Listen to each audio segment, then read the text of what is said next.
Folks, Black Star Network is here. Hold no punches! I'm real revolutionary right now. Black power. Support this man, Black Media. He makes sure that our stories are told. Thank you for being the voice of Black America, Roland. Stay black. I love y'all. All momentum we have now, we have to keep this going. The video looks phenomenal. See, this difference between Black Star Network and Black-owned media and something like CNN. You can't be Black-owned media and be scared. It's time to be smart. Bring your eyeballs home. You dig?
Martin!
Today is Wednesday, April 24th, 2024. Coming up on Roland Martin Unfiltered, streaming live on the Black Star Network. The Congressional Black Caucus is mourning the loss of one of its own. Congressman Payne Jr. of New Jersey died today at the age of 65. We'll talk about his life and legacy following in the footsteps of his father, Congressman Payne, as well. Also, the Supreme Court today, folks, heard oral arguments with regards to an abortion case out of Idaho. Folks were asking lots of questions, such as these justices, especially the male justices, what in the hell are they talking about? We're going to share some of that with you as well. A federal judge says Tennessee cannot make it harder for formerly incarcerated folks to vote. We will talk to some advocates about that very issue. And also, changes to Louisiana's indigenous legal system is literally saying that if lawyers actually lead to more convictions, public defenders, they can get paid more money. That's not their job. We're going to talk about that as well. Plus, a white North Carolina pastor rebukes conservative Christians when it comes to politics and the Bible. We're going to play that for you as well. Plus, in our Tech Talk segment, Isaac Hayes III will join us talking about Congress potentially banning TikTok. All that more. It's time to bring the funk on Roland Martin Unfiltered on the Black Star Network. Let's go. He's got it. Whatever the miss, he's on it. Whatever it is, he's got the scoop, the fact, the find. And when it breaks, he's right on time and it's rolling.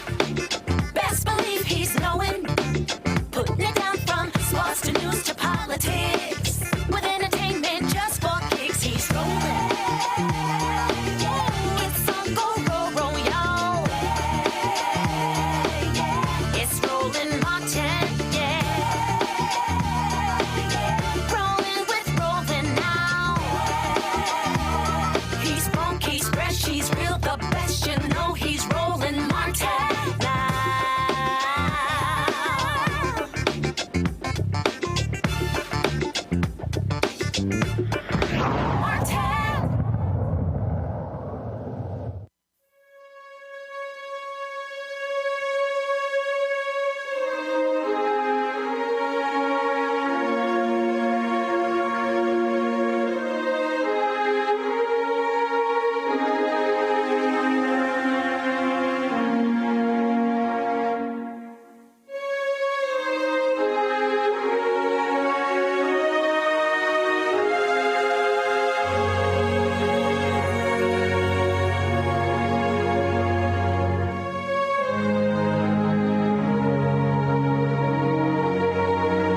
Folks, members of Congress today, of course, expressed sadness at the death of Congressman Donald Payne Jr. was a six-term congressman out of New Jersey. He followed in the footsteps of his father, Congressman Donald Payne Sr., serving in Congress. As you saw in the photos there, he was someone who was quite colorful, if you will, when it came to his attire. He, of course, served the folks there from New Jersey. Congressman Payne was the council president there in Newark when he won a special election to replace his father after he passed away. Congressman Donald Payne Sr. was the first African-American lawmaker to represent New Jersey in Congress, and of course his son followed in his footsteps. He was 65 years old. He had been hospitalized earlier this month. He had long fought diabetes, and he suffered a heart attack. He also had failing kidneys as well. And so Congressman Donald Payne passes away at the age of 65. The White House has ordered flags to be lowered to have staff in honor of Congressman Donald Payne Jr. Once we get information with regards to information regarding his services, we will certainly let you know that. But again, sad news out of New Jersey today. With the news that Congressman Donald Payne Jr.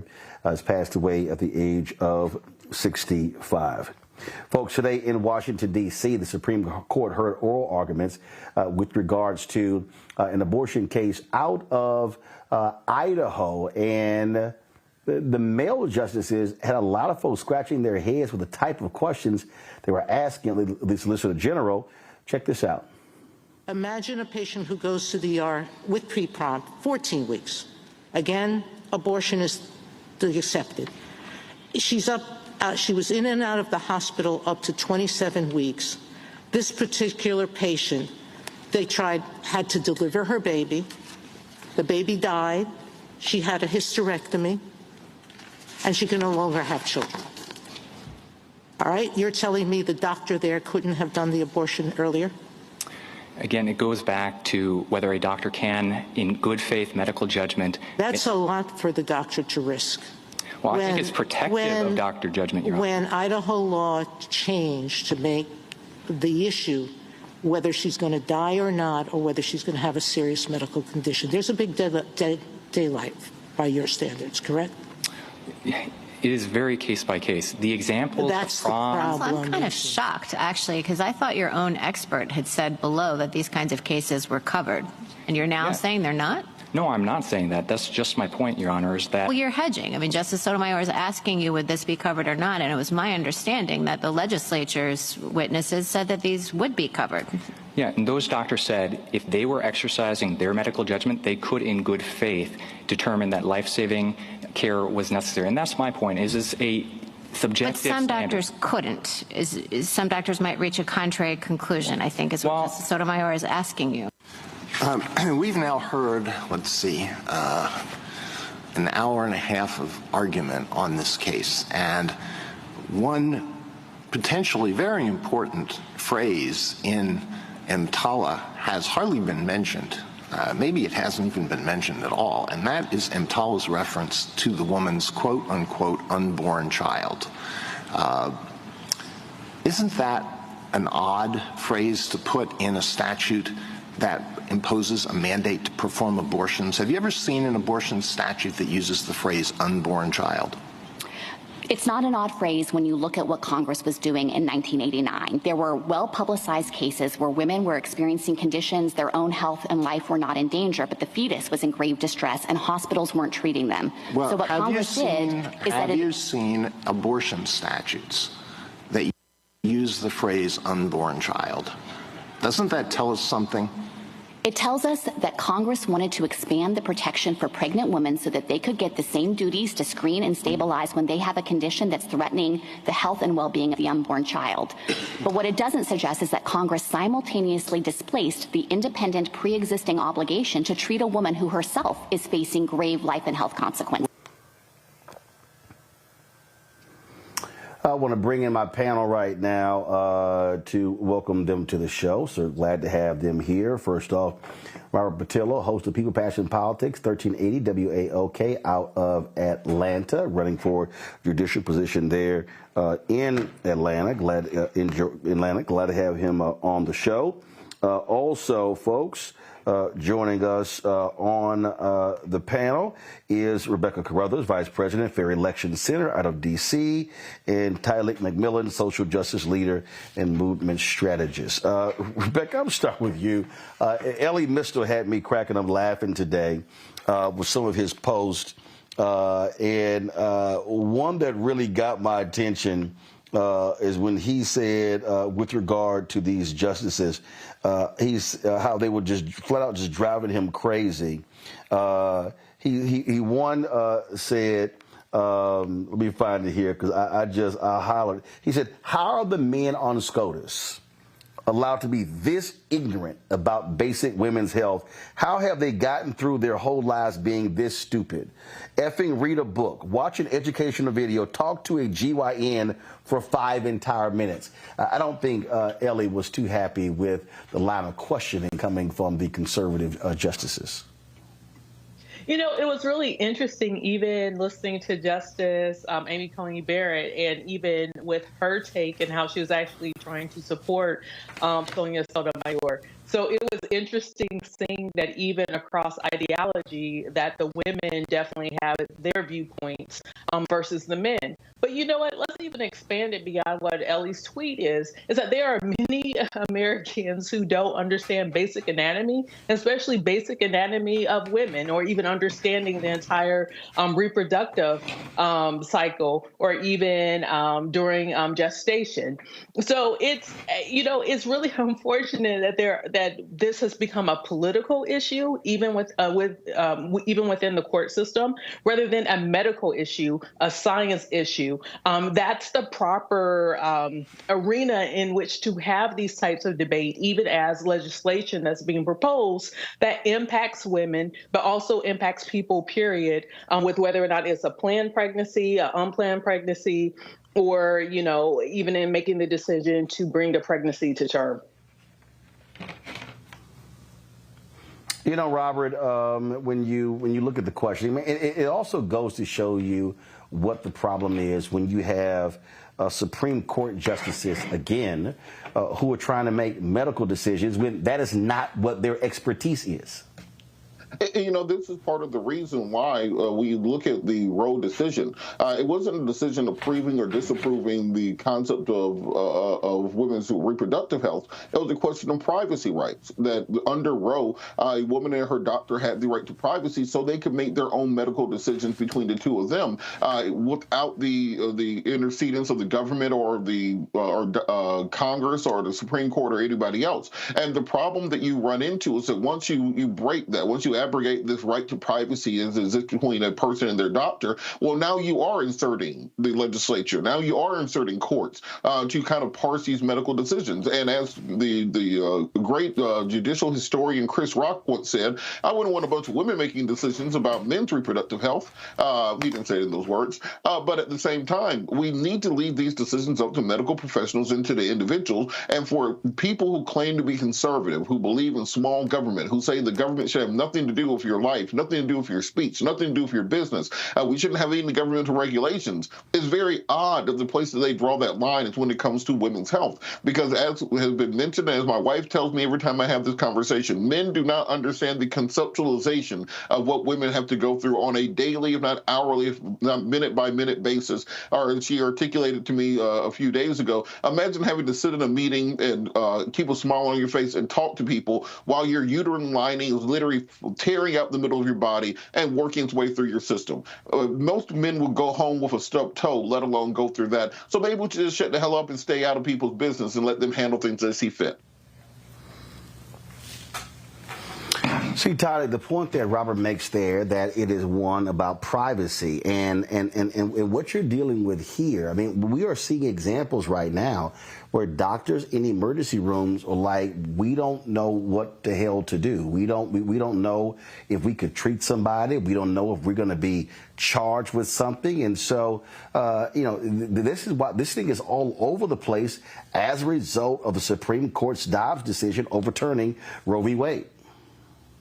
Exactly. I will echo the same words as that my panelists said before, of leaving it to professionals and leaving it to folks who are professionals of their own body to make the choices of what happens with their body. Yet we have men, and yet white men, telling women what to do with their body, and yet there's no piece of legislation that tells men what to do with their body. So I will echo those same points of leaving that autonomy up to those who can make the decision about their own health. And also, as looking at the consequences of who's at the back end of this conversation, Black women continue to be at the end of this conversation, who are 2 to 3 times more likely to die from complications and infant mortality. And so we must continue to echo and urge the courts and the legislatures to allow women to have control over their own body and to keep the legislature out of it, and allow doctors and patients to have that conversation and that decision on their own.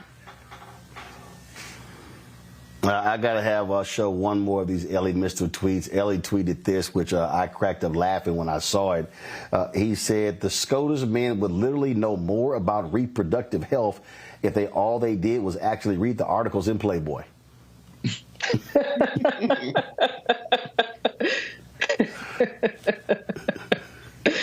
Who's reading? I mean, and so, and the thing here, Rebecca, is that, I mean, the reality is the conservatives, they've got a 6-3 majority, and unless an Amy Coney Barrett, who is extremely anti-abortion, unless she chooses to potentially side with a John Roberts, if he's going to side with liberal justices, they likely are allow the Idaho law to stand. I've been talking about Roe v. Wade with a lot of folks around the country, and I've actually been spending a lot of time talking to men about the reproductive rights issue, to even hear from them, like, some of their perspectives on this, or even, whether it's a planned pregnancy, unplanned pregnancy, there's still, men are also involved with this as well. So I was curious. So one of the things I keep having people push out to me is, we still live in capitalism in this country. Let's follow the money. What is the money behind this? What is the economic incentive in forcing people to carry to term in this country? And I think when we start following the money, we'll understand some of these political appointments on the federal bench. We will also understand why certain people in Congress have the particular political stance that they have when we start to follow the money. So I thought that is an interesting thread in this conversation, because clearly this is not a decision that's made off of public health policy, because if it was a public health policy decision, we would not see these draconian laws in Texas, in Idaho, and in some of the other states. So it's interesting to figure out, exactly what is the economic incentive in these draconian laws. And Roland, also on that point, Robert, I think. Yeah, go ahead. Oh, go ahead. Go ahead. I was going to say, just piggybacking off that point, we also have to talk to some of these feminist organizations, these white women's organizations, because despite the fact that they will show up at the march, they'll put on the pink hat, they'll say, I'm with her, all that stuff, 66% of white women still voted for Trump. And these people are the ones who are raiding school boards. They are the people who are pushing these extremely conservative policies across the finish line. And we have to hold them to account, because often when things go bad, they say, well, black men are the reason that it didn't work out. Meanwhile, we went from 89 to 87% supporting the progressive candidate. But if white women go from 66 to 68% voting for fascists, they don't get that same blame electorally. So it's important that we spread the weight around and make sure everybody's handling their own weight. Because in reality, if you listen to conservative media, I listen to a lot of conservative media, This is no longer even about money, to Rebecca's point, that this is about tribalism. This is, as you wrote in your book, White Fear, this is about white American males believing that they are being out-reproduced and they are going to go extinct. We have a 1.6 reproduction rate in this country. You need to have 2.0 just to replace yourself. 2 adults need 2 children in order to replace themselves in the population. Right now, every 2 adults is producing about 1.6 children. And if you limit that down to middle-class white people, because that's what they're really talking about, we're looking at about 0.8. When it comes to educated middle-class white people and the number of children they have. So these are about creating laws that will force white women into being broodmares in order to repopulate the earth with a white majority. This isn't me making up things. This is what they say. This is Project 2025. So as long as we are talking about the next election and what has to happen, we need to ensure that our sisters on the other side that maybe be voting on national security, maybe we're voting on the border, maybe voting on trans women and women's and girls' sports, etc., understand that there is a plot out here to turn you back into a 1950s broodmare in the kitchen, barefoot and pregnant, to help repopulate the earth. And you can either be on the right side of history or you can get that frying pan. Well, and that's also why I was highly critical of a lot of those white women standing out in front of the Supreme Court with the Dobbs decision when you had largely black groups, other than most racially diverse group was the one led by Reverend Barber, the Poor People's Campaign, who was getting arrested in the United States Senate over voting rights. All those white women were not out there. And I'm like, yeah, but y'all came out there with Dobbs, but it also was a voting issue. And so if you're gonna question that, then you need to also be dealing with voter suppression in this country, dealing with the removal of the changing of voting laws, switching of locations, all these shenanigans Republicans are involved in. You might want to be involved in that too. All right, folks. Going to go to the break. We come back. We're going to talk about federal judge making it clear Tennessee cannot stop folks from registering to vote who are formerly incarcerated. We'll discuss that next right here on Roland Martin Unfiltered on the Black Star Network. Be sure to support us in what we do. Join our Bring the Funk fan club. Your dollars make it possible for us to do what we do all across this country, covering the news that matters. You can hit us up at P.O. Box 57196. Send your check and money order, P.O. Box 57196, Washington, D.C., 20037-0196. Cash App, $RM Unfiltered. PayPal, R Martin Unfiltered. Venmo is RM Unfiltered. Zelle, Roland at RolandSMartin.com, Roland at RolandMartinUnfiltered.com. Download the Black Star Network app, Apple phone, Android phone, Apple TV, Android TV, Roku, Amazon Fire TV, Xbox One, Samsung Smart TV. We'll be right back.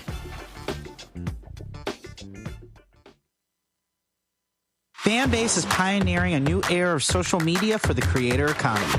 This next generation social media app with over 600,000 users is raising $17 million, and now is your chance to invest. For details on how to invest, visit startengine.com/fanbase or scan the QR code. Another way we're giving you the freedom to be you without limits. I'm Faraji Muhammad, live from LA. And this is The Culture. The Culture is a two-way conversation. You and me. We talk about the stories, politics, the good, the bad, and the downright ugly. So join our community every day at 3 p.m. Eastern and let your voice be heard. Hey, we're all in this together. So let's talk about it and see what kind of trouble we can get into. It's The Culture. Weekdays at 3, only on the Black Star Network. Next on A Balanced Life, we're talking everything from prayer to exercise to positive affirmations and everything that's needed to keep you strong and along your way. That's on a next A Balanced Life with me, Dr. Jackie, on Black Star Network.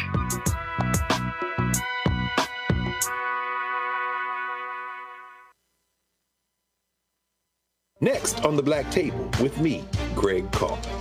Dr. Kwasi Kanadu, author, scholar, and healer. He is one of the truly representative thinkers and activists of our generation. I had a dream, a particular night, and when I woke up, several ancestors came to me, and they came to me and said, "We really like what you're doing, but you have to do more." His writing provides a deep and unique dive into African history through the eyes of some of the interesting characters who have lived in it, including some in his own family. the multi-talented, always fascinating Dr. Kwesi Kanadu on the next Black Table here on the Black Star Network.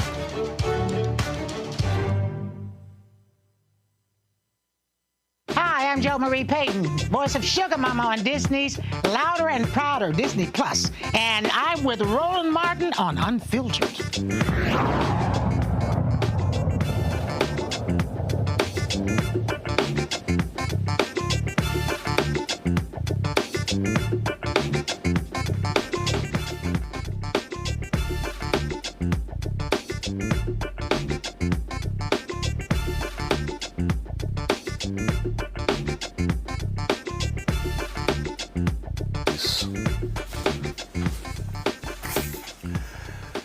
In a victory for voting rights in Tennessee, a federal judge has affirmed that state election officials cannot deny voter registration to eligible Tennesseans with past felony convictions.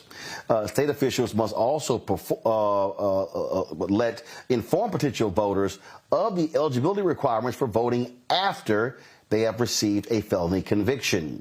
Tennessee has the second largest disenfranchisement in population in the country, more than 470,000 people. Florida, in comparison, 20% of its black citizens, they have the highest rate of black disenfranchisement in the country. Keita Haynes is senior legal counsel for Free Hearts and executive director Don Harrington. Both of them join us right now. Glad to have both of you here. I mean, this is significant. I mean, there's the constant battle, the constant fight over voting rights, and we have seen these red states really target incarcerated folks.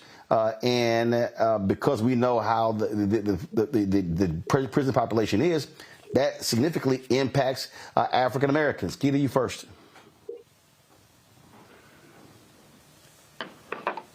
Yes, it absolutely does significantly impact African Americans here. Actually, Tennessee is number one when it comes to the disenfranchisement of African Americans in the entire country. And so, you know, that really speaks volumes to the voter suppression that is really going on here in the state of Tennessee. And it also directly impacts, you know, us being able to have the political power that we need in order for us to influence the change that we all want to see here happening in the state of Tennessee. I'm sure people have seen all of the things that they're doing here, you know, in the state of Tennessee, in the legislature. And the fact that we are number one in the country for disenfranchisement of Black people, and because we're number two in the country with disenfranchisement, period, that's why we have what we have. That's why we have that supermajority Republican-led legislature that is just running roughshod over everyone in the state of Tennessee against all of our wishes. Dawn? Yes. Yeah, to what you said, you're absolutely right. And, you know, we have 20% of African Americans disenfranchised in our state. Both Keita and myself are previously disenfranchised.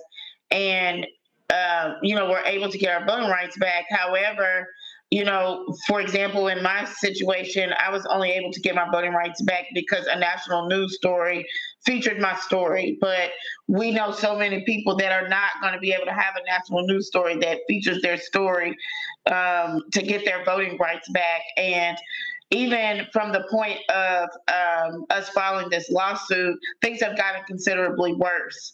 And we know these are voter suppression tactics that are actually targeted at the African American vote as well. So if we're talking about, so when we look at this decision, first of all, is there any indication that Tennessee plans to appeal this decision? And obviously the election is in November, so they're going to have to really get aggressive in notifying people of their eligibility. And any idea how many people could very well be eligible to actually vote of this 470,000?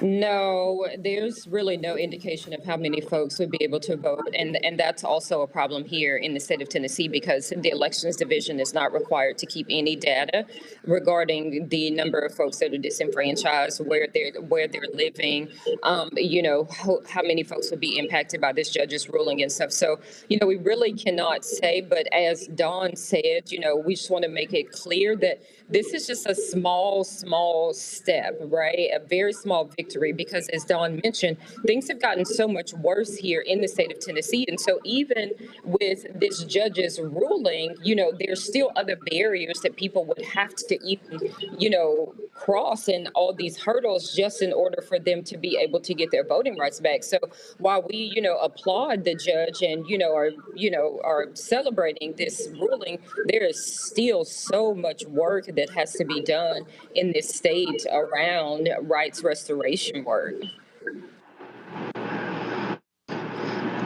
Yeah, absolutely. Well, first of all, you're right. We see what's happening. We see what's happening every single day with Republicans in the legislature. I mean, they're getting crazier every day with laws that are passed there. Don, go ahead. Yeah, I was just gonna say, and when this lawsuit was filed, we already had the most complex law of any state. The process that they make you to go through, we already had it to where we were an outlier before we filed this lawsuit. That's part of the reason why this lawsuit was filed. We were seeing that from county to county, it was a roll of the dice if you were going to get the right information. From clerk to clerk, whoever comes to it, you might get the right information or you may get misinformation. And since then, they've actually made it even harder. Ever since our efforts of freeing the vote, they've made it even harder. So while we celebrate this victory, we want to also use it as an opportunity to say, really, the process of what people have to do. You have to pay in order to file, because you have to get your restore your citizenship rights, unless you can get a pardon, which is very rare. And the restoration of citizenship rights is a complex legal process that involves, paying a filing fee that's $159 to in excess of $212 that, really you technically need an attorney to do, because there's complex things that involve legalese. We've seen court cases on this. They're super dehumanizing. You have to basically prove your rights to get your voting rights back. And even when that is all still said and done, you still have to go through the initial process that existed before all of this, that got us to the point of, number one, for African American being disenfranchised, and number two in the country overall. And so, although we're very excited that the judge has both made this ruling as well as ordered us to go into mediation over the other counts, we just want to recognize that we have a long way to go, and that even our efforts have been met with even more barriers, and it just seems like the finish line just keeps getting pushed further and further away from us. Questions from the panel. I'll start with you, Talik. Yeah, I would just say thank you all for your work in the community. I would just say this message of in a country that goes around the world promoting democracy, we fight every day for that basic right for folks to be able to cast their ballot. My father being incarcerated, and, I understand the gravity of being able to restore those rights to folks. And I think this is a major win for folks, not only in the state, but a sign to folks outside the state of what is possible if we organize in the streets, organize in the courts, of what can actually be changed. What can this tell to other folks who are, disenfranchised voters, especially those who have come home from being incarcerated in other states, to really check in to see their voter registration and what processes is available to check into to get their rights restored? I can start, and Keita, you can add to it. So thank you so much for that question. Basically, just like ourselves, there's other organizations that are working depending on what the state is. And in fact, if somebody wanted to contact us, we can try to see which ones of our sister organizations or sibling organizations may be able to help in some of the other states. And our email is info@freeheartsorg.com. And so we would definitely be willing to kind of connect them with another organization.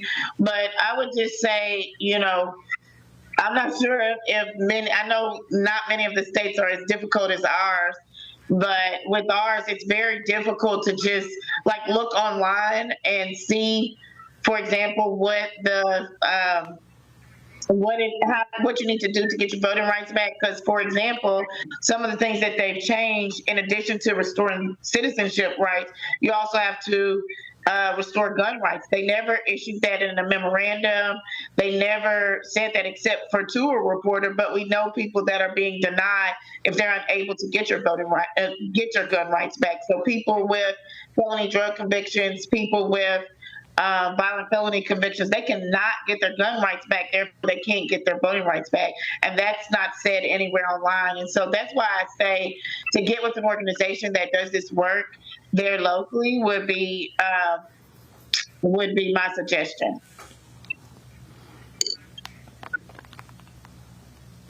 Rebecca? Don and Keita, thank you so much for all the work that you're doing. I lead a national voting rights organization. We do litigation, and this is one of the issues that we've litigated on a federal level.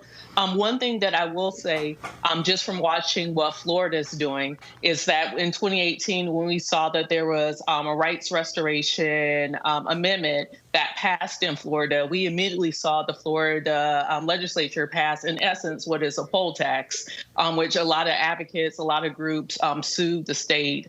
So my guess in Tennessee, the Tennessee Republicans are going to pick up from what the Florida Republicans did, especially with this scheme of not making it easy to understand who is eligible, and then making it a multi-step process in order for people to then assert their eligibility. So my question for you all, my guess is this is going to be a 10-year fight in order to have true rights restoration in the state of Tennessee. So what actions are you all's organizations doing in order to set up a legal fund? Because this is going to end up being a long slog. Yeah, I mean, this has already been, a multi-year fight, right? Free Hearts has been doing rights restoration work for years, introducing legislation for years. And, and to your point, just this year, we actually had legislation where we would expand the electorate, right? And that bill actually, got killed in subcommittee. Then there were two other bills that two Democrats had that would actually kind of help some with the restoration process. And we did a lot of work, with testifying, making sure that the legislators on the committee understood the law because legal did not. And so we put a lot of work into that. For one bill, we brought in several people to testify to talk about how this was impacting them. And both bills were able to get out of the subcommittee. But then when it got to full committee, then they sent them to what they call summer study, which essentially is where bills go to die, right? And so, the Republicans had an opportunity to fix this, just this session, and they chose to send the bill to summer study. And so, what we're going to do is that we're going to say on the committee chair and demand that we have a summer study around, these two pieces of legislation, just so that it will help with the process again, because I want to make it clear that this process now it is extremely difficult. I mean, like we cannot say that enough with what this process is, with people having to go to court, with folks having to get their full citizenship rights restored, and what all of that entails, right? I mean, like, again, like you're going back into a courtroom in front of a judge. You have a DA that can also oppose this, right? So people are literally being put back on trial again for their entire lives just to be able to get their voting rights back, right? And I saw this quote earlier this week, and it says, "Why should I have to show you my blood for you to realize that I'm human?" Right? And so that's where we are with this, because it's just like, people have to come here, and people, like Dawn said, it's a dehumanizing process with having to go back in front of the court, having to go back in front of the judge, having to have your case relitigated all over again, and again, just to be able to vote, right? Like that's what we're talking about, is just to be able to vote. This is what folks are having to do. And so, we are prepared, to fight this thing to the end. We know that this is going to be a multi-year fight. We do have a Free the Vote fund that was set up a few years ago where, folks can donate. We have called on all kinds of national organizations to come in to try to help us with this fight, because what we always hear is that it takes a lot of manpower, right? Which we know that being here and doing the work that we do on the ground, we do know that it takes a lot of manpower. And so we are just really pulling resources from everywhere that we can, from people that want to donate, from lawyers that want to help do this pro bono, to national organizations that may have the capacity to come and to help. I mean, we are literally like shaking all the trees that we can in every shape, form, or fashion, because we do understand that, not only is this going to be a multi-year fight, but it's also going to be an uphill battle. But it's one, that we are ready for, and that we are determined and committed to the cause. If I may do a quick follow-up here. So with this particular issue, this is happening in many other states as well.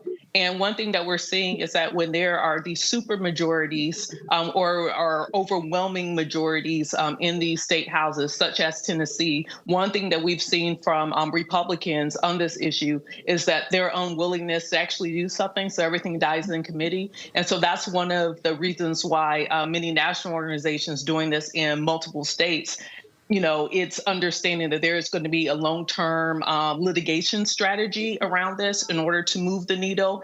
Because otherwise, like you said, each time someone wants to assert their rights, they're going to be thrown into court. Or in certain states, we've now seen it is basically a felony in some states if you're registering to vote and it is unlawful for you to register to vote, i.e. you're still on papers. So that's one of the reasons why I'm asking the question about the litigation strategy, because in effect, the Tennessee legislature in its current form with gerrymandering is not going to be pro rights restoration. Right. And so, speaking to the litigation strategy, so we have the current lawsuit right now. And as Dawn mentioned, that lawsuit was filed before the summer when they changed the process and again, it moved that needle. And while some of those issues could be incorporated in that lawsuit, also, these are also different issues, right? And so, that's the thing. And so because this is just so new with what they have done, particularly with saying that in addition to getting your full rights of citizenship back, that includes gun rights, that was just something that the elections coordinator said back in January.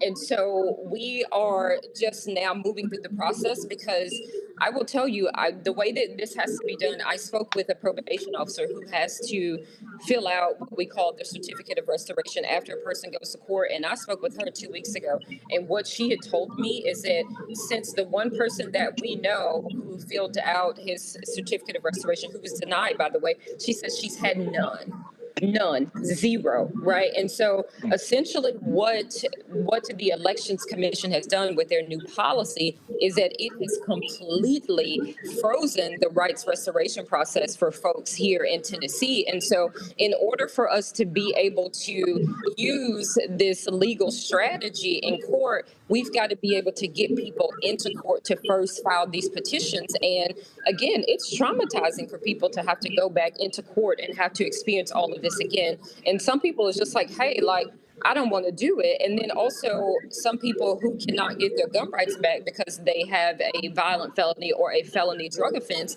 they are just like, well, I'm not going to get my voting rights back anyway, so I'm not even going to go through this process, right? So we're just in the beginning stages of this second piece.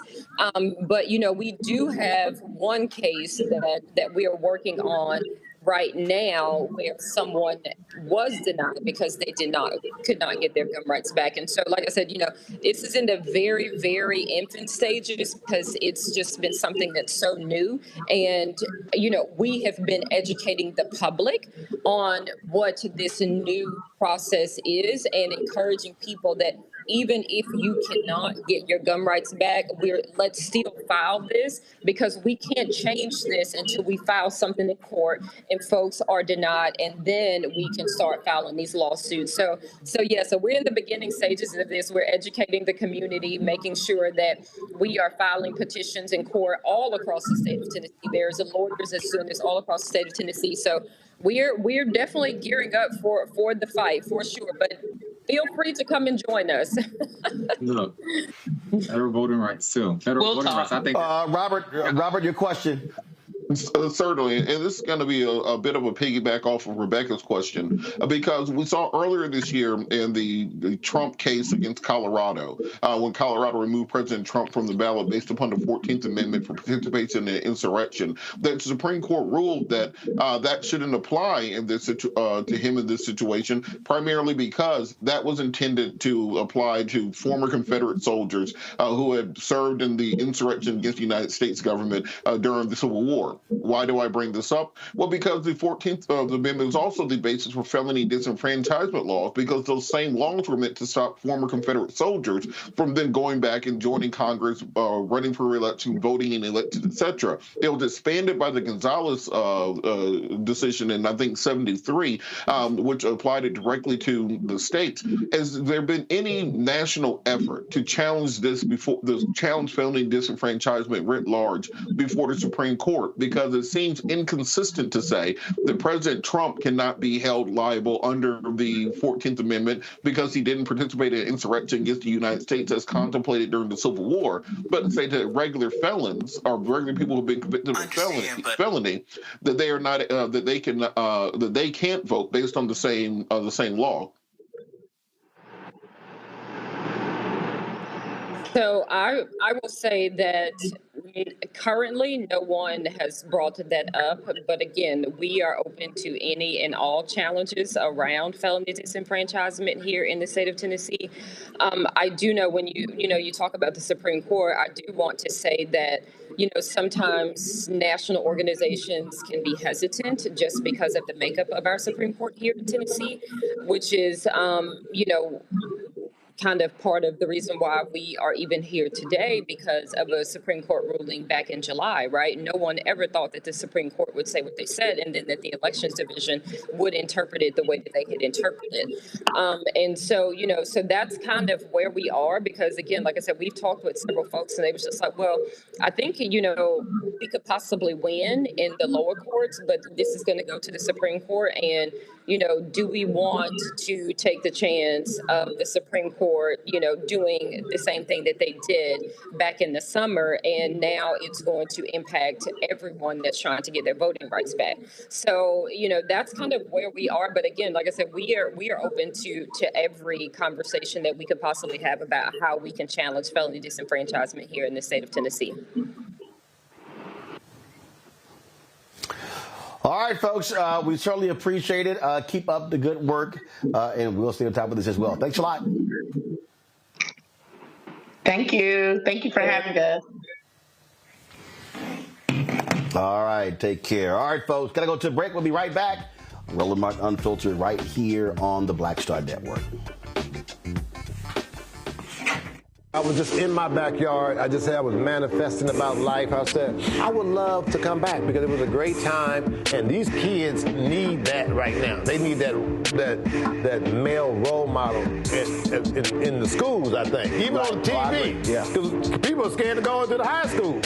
You know, the high school, you know what I mean? I would love to bring it back, and I think we can bring it back. You know, what do you think? I think we'll ask the people. We'll ask your people. We'll do a poll. Y'all want to hang him, Mr. Cooper? Yeah, I say, let's go. We all look good, you know. Holly looked good, you know. Raven looked the same. Marquise, Don Lewis. It'd be funny to have the bullshit you see out there on TV now. God damn.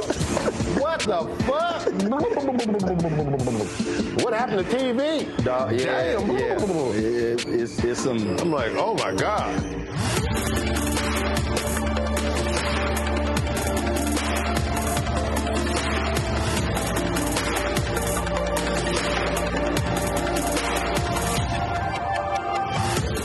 Fanbase is pioneering a new era of social media for the creator economy. This next generation social media app with over 600,000 users is raising $17 million, and now is your chance to invest. For details on how to invest, visit startengine.com/fanbase or scan the QR code. Another way we're giving you the freedom to be you without limits. This is Essence Atkins. It's the Love King of R&B, Raheem Devon. It's me, Sherry Shepard, and you know what you're watching. You're watching Roland Martin Unfiltered.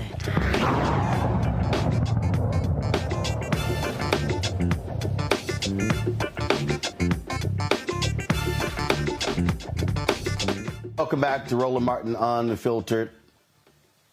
Welcome back to Roland Martin Unfiltered on the Black Star Network. All right, let's go Louisiana.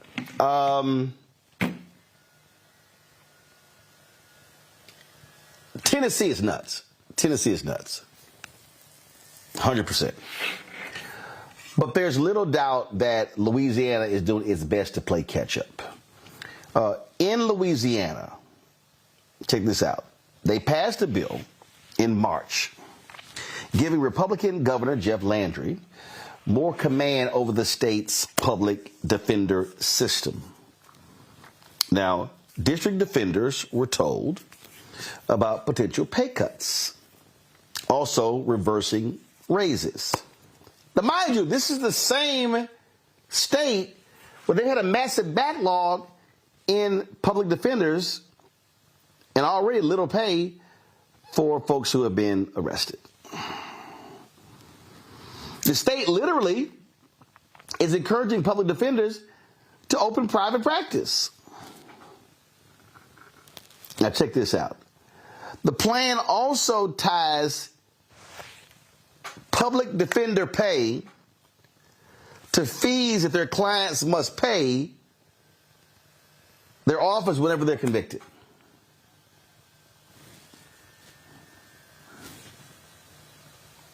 Louisiana is basically saying, we don't want anybody who's arrested who needs a public defender to get any help whatsoever. Gary Chambers, activist in Louisiana, Joseph from Baton Rouge. I mean, Gary, you know, I said, hashtag we tried to tell you.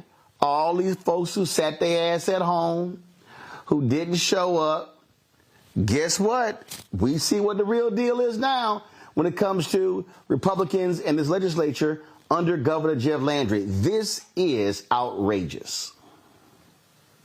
Roland, it is indicative of what Jeff has done since the day that he got in office. He started with a special session on crime. In that special session, he rolled back the rights of juveniles and said that we're going to start executions again in Louisiana.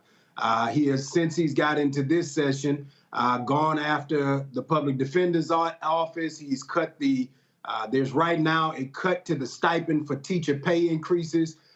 They are taking away probation and parole. If you get arrested in the state of Louisiana after August 1st, there is no parole in the state of Louisiana. Anything Jeff Landry can do to take us backwards, he's doing so. And he's even attempting to convene a constitutional convention, and he has not told a single person what he aims to change in the state's constitution. I mean, I sit here and I was reading a story earlier where they potentially will pay them more if they plead out cases. Did I read that right? So the objective is once convictions are made, that the prosecutors are going to make more money when convictions are made on the cases. So the sooner you get it off the books, the sooner you can make more money. And they're taking money away from the public defenders, which, you know, you go to school, you get a law degree, and you go to the public defender's office. You're not expecting to become a millionaire from the public defender's office, but you do want to be able to pay your bills.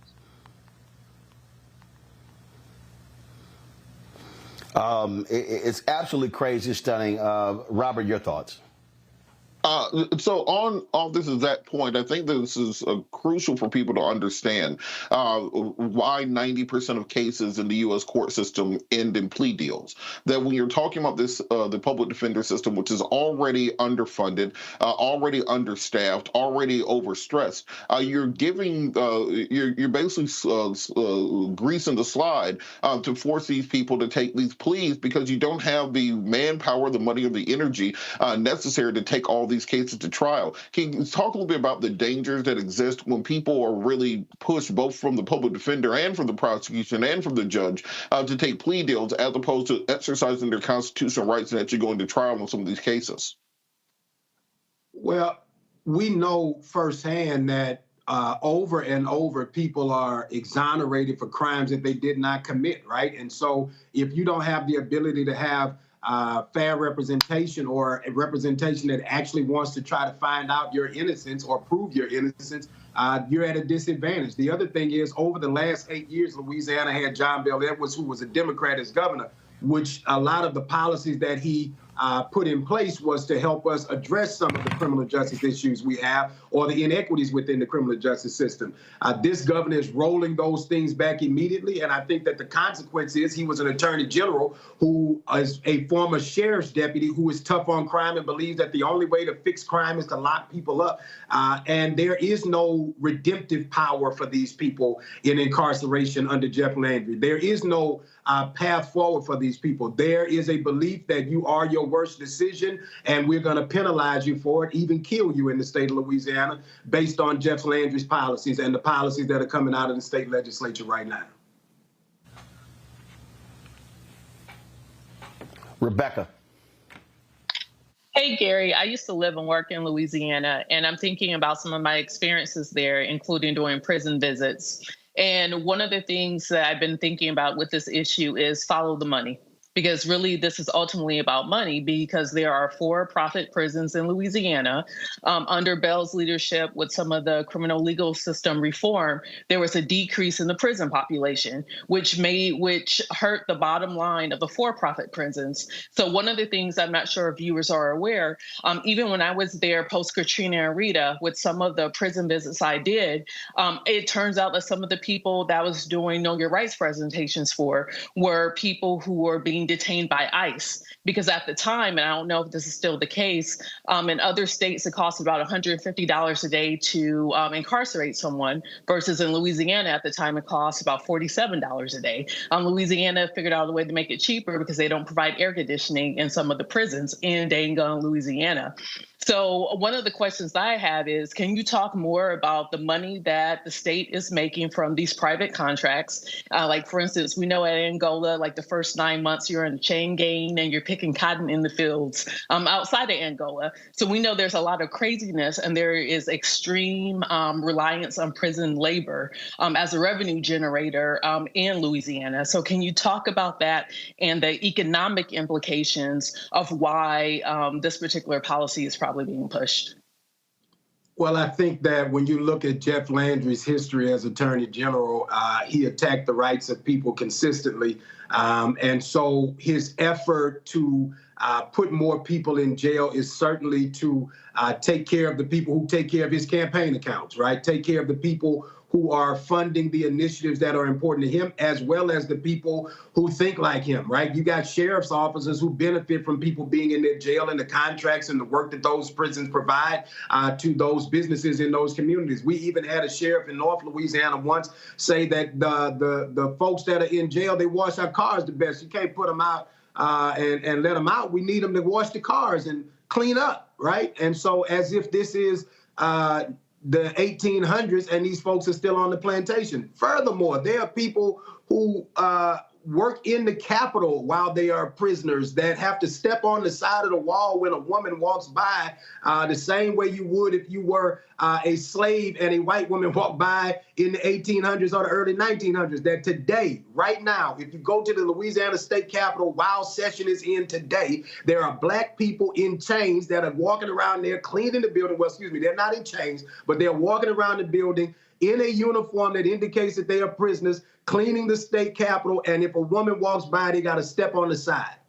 That's Louisiana today, 2024, okay? They just passed a piece of legislation in the crime session that said that if you're a juvenile and you committed certain crimes, a few years ago, they rolled it back and said that 17-year-olds wouldn't be charged as adults for certain crimes. Jeff Landry has not been governor 6 months, and we are now charging 17-year-olds as adults again. And we just moved them from juvenile correctional facilities last week. Kids in East Baton Rouge Parish went from East Baton Rouge Parish Juvenile Detention Center to a correctional facility in Jonesboro, Louisiana with adults. That was last week.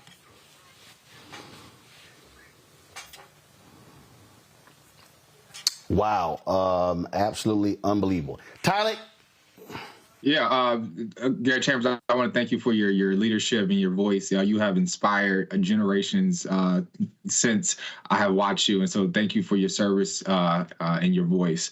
I would say I will echo those same words as it was mentioned before. Following the numbers, as we look at it, over 65% of Louisiana's prisons are populated by people of color, in particular Black people, and over $625 million Louisiana spend every year in corrections, and over 40% of those crimes are nonviolent as it relates to drug or property crimes. What is the community saying in regards to the money that's being spent out and the targeting of communities of color, in particular Black folks, where their money is going to this system, but yet the governor is saying throw more people in jail?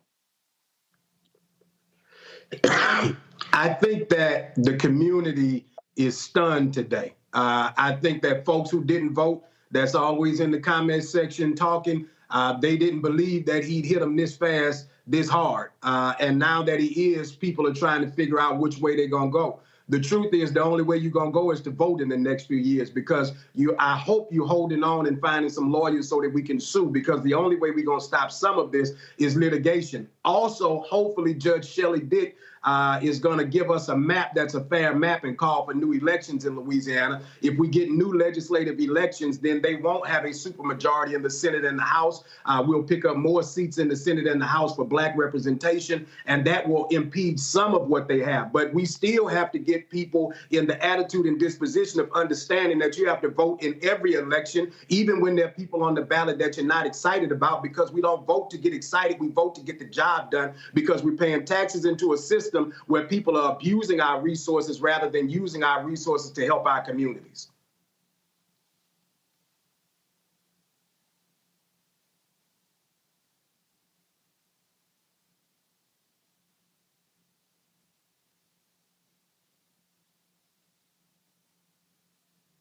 Actually, what I said to people is, we're going to keep our eyes on Louisiana, Gary, but I kept telling people it's going to be a long 4 years.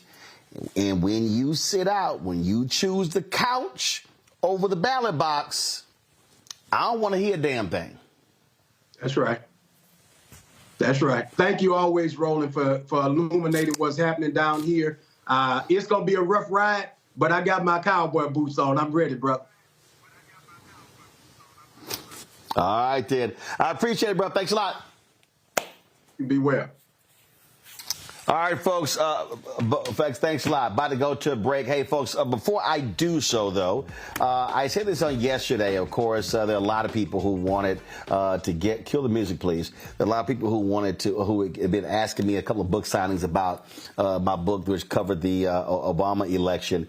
And I said, you know what? I said, look, we got some. So there are only about 500 copies left. I probably got about 200 over that I've already signed, autographed. We're going to be mailing those out. And so if you were interested in getting this, actually, I cut the price when it initially came out. The book was selling for $20. I cut the price, and so it's $10, $5.99 for shipping and handling. And again, we only got 500. When we're out, we're out. I'm not printing it again. So if you want to actually get an autographed copy of this, $10 plus $5.99 shipping and handling, I'm going to personally autograph it.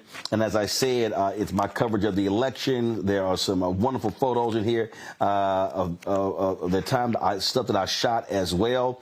In addition to this, there is a DVD with my interviews with Barack Obama, Senator Barack Obama, Michelle Obama, which won TV1's its first 2 NAACP Image Awards. If you want to get a copy of this book, go now to RolandSMartin.com/thefirst.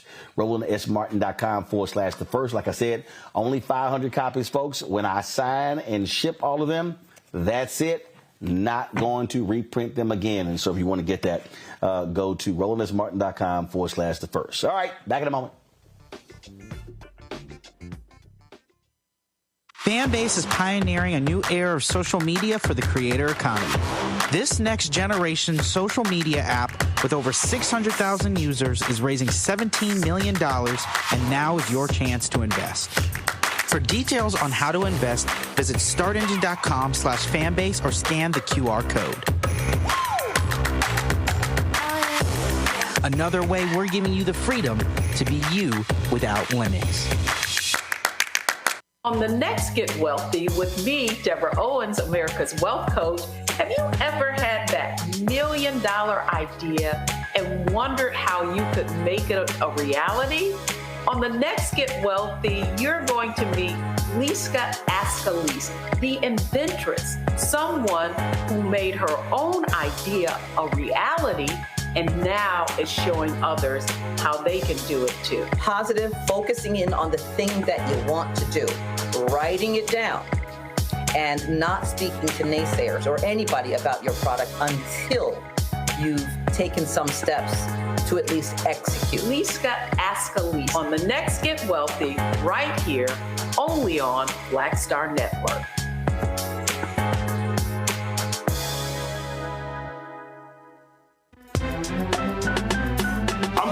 Muhammad, live from LA. And this is The Culture. The Culture is a two-way conversation. You and me. We talk about the stories, politics, the good, the bad, and the downright ugly. So join our community every day at 3 p.m. Eastern and let your voice be heard. Hey, we're all in this together. So let's talk about it and see what kind of trouble we can get into. It's The Culture. Weekdays at 3, only on the Black Star Network. Hi, I am Tommy Davidson. I play Oscar on Proud Family, Louder and Prouder. I don't play Sammy, but I could. Or I don't play Obama, but I could. I don't do Stallone, but I could do all that. And I am here with Roland Martin on Unfiltered.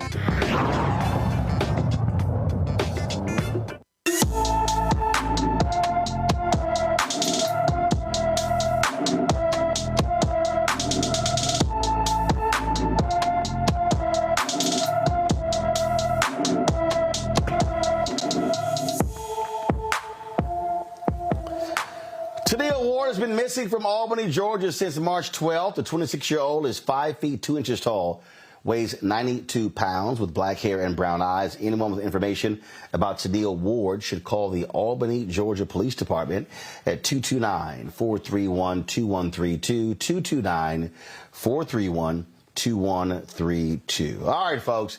Remember a couple of weeks ago, that idiot Donald Trump joined Lee Greenwood to announce his own U.S. Bible that also has a U.S. Constitution in it. And oh, Lord, these crazy white conservative evangelicals, Trump and MAGA-loving people just lost their mind. Didn't sit quite well with a North Carolina pastor, Lauren Livingston of Central Church in Charlotte. Is going viral after he issued a scathing rebuke.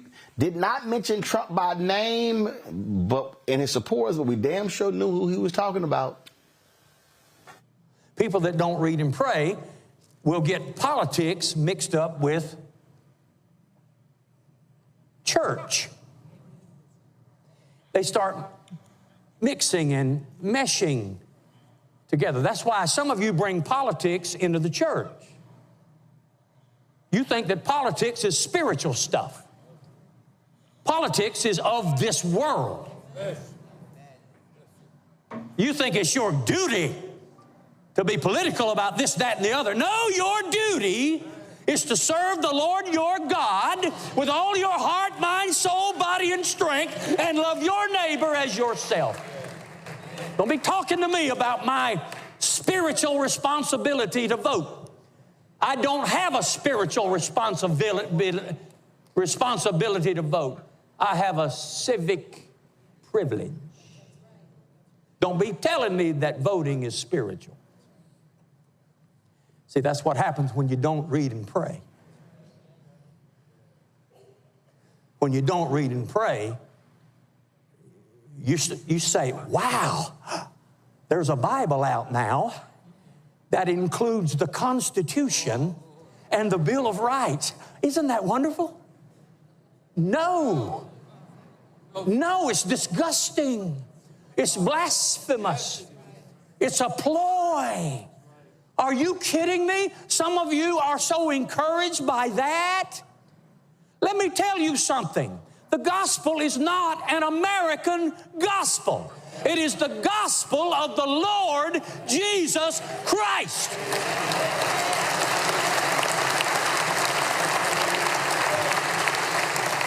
But Pastor, I bought the Bible. Really? You're telling me that you're encouraged because someone took a government, U.S. Constitution, a document that says we are of the people, by the people, and for the people, the people, the people, the people. And you have put it right beside the Word of God, which is eternal, unchanging, which says, of him, by him, through him, to him, from him are all things. And you're going to put those together and be happy about it? God forbid. Now, you can get mad if you want to, but I'm going to tell you something. If you glory in that kind of thing, you don't have a prayer life. If you glory in that kind of mess, political mess, you do not know what the Word of God says. I'm going to rear back and tell you something. This is not my home. This world is not my home. I've been sent out just like the 70 were sent out. You've been put here and sent out just like the 70 were sent out. We've been put here as strangers and pilgrims, and we are passing through. I am just walking through. I'm just renting an apartment for a little while in this strange and foreign land. No, sir. My real citizenship is in heaven, from which we look for the Lord Jesus Christ, who's going to change our vile body, that it may be made like unto his glorious body.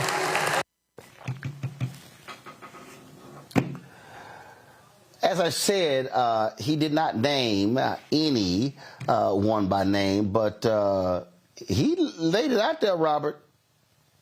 He did indeed, and I think it's an important position to lay out for the religious community because we've had a lot of push in the last 40 years or so since you had kind of emerging of the conservative movement in the Republican Party during the Reagan administration. If you remember Jerry Falwell, Pat Buchanan, the Christian Coalition, the Moral Majority, etc. You know, the Sunday morning programming that many of us grew up with, we understood that they began to merge and become one political group, one political force, but that group has long ago frayed and moved asunder. And this conceptualization that we are going to continue to conflate Christianity with conservatism in this country is anachronistic at best. The same person who just put out the Lee Greenwood Bible that will remain unnamed is also may or may not be on trial for paying off a porn star currently. So when we start conflating our political beliefs with our religious beliefs, eventually, as the pastor says, you have to confront the fact that you are taking divine documents and entangling them with the machinations of man. And as long as you do that, you're not being true to either side of that discussion and either side of your belief system. And we have to begin moving those. We either need to move those things apart or hold the political parties and our political dynamics into the standard laid out there. If you're going to talk about being a Christian party or a party that believes in the Bible, well, you have to let those immigrants in, because that's what it says in the book. You're going to have to feed those homeless people and clothe those homeless people. You have to provide housing for the people who don't have access to such. The reason that there's a separation between church and state in America is just to avoid those sorts of dynamics that exist, and then the conflicts that exist when you start saying that one particular religion is the one that is granted favor by our political process, because the only thing that comes out of that is death and warfare. So I want more pastors to take this position. I want more people in the community to take this position and understand that you're not doing a service either to your congregation or to the God that you report to believe in once you start conflating that with your Christian beliefs. Rebecca, these folks ain't godly. These folks are not godly. They do not vote upon their Christian principles at all. They are religious frauds. I mean, maybe they're godly with the God that they believe in, but it's not the God I believe in. I mean, I believe in Black Jesus. No, but they ain't godly. No, they ain't godly. They ain't godly. Nope. I mean, no, they're not godly. I mean, these are the same people who turn their backs on the immigrants and turn their backs on people of color. And Jesus was not blonde hair and blue-eyed. So, I mean, clearly, I don't think that my religious beliefs are these people's religious beliefs that are who are part of the cult of white nationalism. And right now, their God appears to be Trump. But that said, and on a serious note, good for him. Especially hearing this coming out of North Carolina. I was actually trying to look up and figure out what denomination that Pastor Livingston is affiliated with, because I was trying to figure out if he was part of the Southern Baptist Convention, but I couldn't find that information on him. But, at some point, there has to be daylight with those who are saying that they believe in a merciful God. There has to be some type of daylight between what these people are pushing out to their congregation and what they're hearing from Trump. Because at the end of the day, I don't know how you stand with someone who has 91 indictments pending, who says all the crazy stuff that he's saying, and then say that you're a follower of Christ. And it's not even and my issue with this on faith isn't even because Trump it has these indictments, but from the actions and things that Trump actually says. I don't understand how that's consistent with a gospel of peace. So, good for him. I don't know anything else about him. Maybe people would dig. Hopefully there isn't crazy stuff about that particular pastor. But at least on this thing, I think he's right. Tyler? I would agree. I think Trump has shown himself to play in folks' faces, and yet here he is, playing in the faces of folks in religion. And we saw that when he walked out in the middle of the protest and cleared out the way and put his Bible up in front of during the George Floyd, protest eruption. And so I think. And as much as they talk about religion, as mentioned before by my fellow panelists, it has to coincide with that belief. The Bible talks about in Matthew, and as much as you have done unto me, you have done unto others. So as much as you have kept food off the table of others, you have kept the food off the table of him. And as much as, you have kept the people from being able to access housing and folks be able to access, things for their health. you have done it unto him. And so that has to coincide with one another. And I think clearly here, they're serving, I don't know who they're serving, but as mentioned before, they ain't serving the God that I pray to every night. But they're playing games with the wrong one. Well, but that's exactly who they are. And again, we see how fraudulent they are in their decisions. I'm looking for this tweet from the always pretty ignorant Franklin Graham, the son of Billy Graham. I take no direction. I would never follow Billy Graham anywhere. I wouldn't follow him around a grocery store with the crap that he says, because all he does is carry the water of Donald Trump. And, you know, the excuses that they make for this thug are always quite interesting, Robert, because that's what they do. In fact, yeah, look at this. And this is the same fool who had the audacity to question the faith of President Barack Obama. Well, I mean, he's a Christian if he says he's a Christian, yet he will defend Trump at any point. So check this out. Look at this tweet right here. This is this fool here. Pray for former President Donald Trump. His enemies want to do everything they can to destroy him, to put him in jail, or to drag out this trial to prevent him from campaigning. I'm not telling you to vote for him. I'm asking you to pray for him. At nowhere in there that you see Franklin Graham say, hold the thug accountable if he did the things he's accused of. That's what you got going on here. He is a flat-out fraud himself, and that's why I'm sick and tired of these mainstream networks continuing to put Franklin Graham on the air to speak for Christians. He ain't even a pastor, Robert.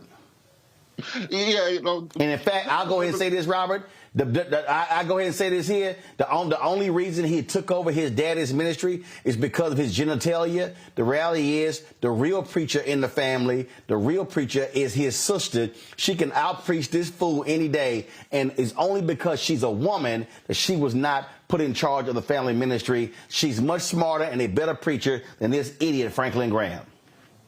Wasn't there like a picture a few years ago of Franklin Graham with like a drunk woman with like his belt undone and all kinds of other things? Look. No. That's that other son of a preacher man, which is the Aretha Franklin song. That was Jerry Falwell Jr. He screwed up. So remember, his wife was allegedly having an affair with the pool boy. So that boy, he was so messed up, they kicked his ass out of Liberty University.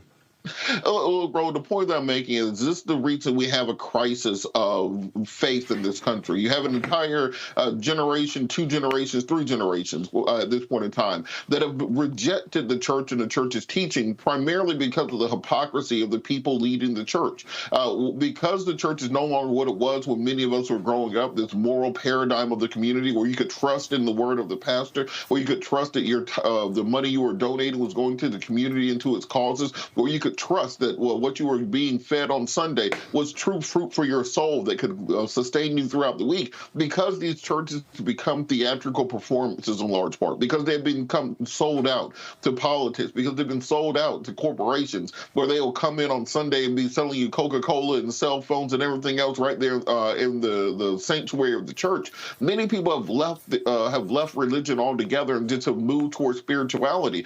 And when you see these churches co-signing a Bible that has been molested and adulterated to put American documents in it, as if when they were writing it in Arimathea 2,000 years ago, they were considering what George Washington and Thomas Jefferson wanted to have in it. This is why you're having the people going to church falling and the religion dying around itself, because we've allowed so many hypocrites and so many blasphemers to take over leadership roles and to take over the church. We need to understand that the true word, you don't have to go to anyone for interpretation. It's written right down there for you. You can go peel back the onion all the way back to the original verses and learn for yourself. And we're seeing more and more people deciding, I don't need some man in a robe and a choir and everyone else to tell me what the book says. I can just read it for myself and live my life to those dictates.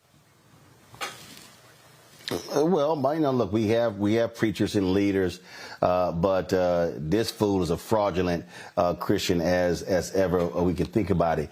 And as I was sitting here, Rebecca, I'm petty. I'm petty. I ain't got no problem saying I'm petty.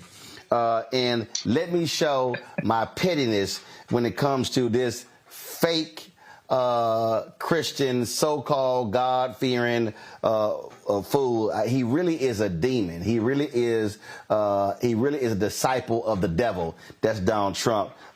This right here explains all you need to know. I'm wondering what one or two of your most favored Bible verses are and why. I wouldn't want to get into it because to me that's very personal. You know, when I talk about the Bible, it's very personal, so I don't want to get into verses. I don't want to get into... There's no verse that means a lot to you that you think about or cite? The Bible means a lot to me, but I don't want to get into specifics. Even to cite a verse that you like? No, I don't want to do that. You're an Old Testament guy or a New Testament guy? Probably equal. I think it's just an incredible... The whole Bible is an incredible... I joke... very much so. They always hold up the Art of the Deal. I say my second favorite book of all time. But I just think the Bible is just something very special.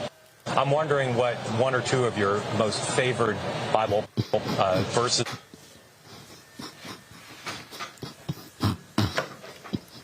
You know, Roland, my daddy used to pastor, and at one point I had 4 sets of... Wait.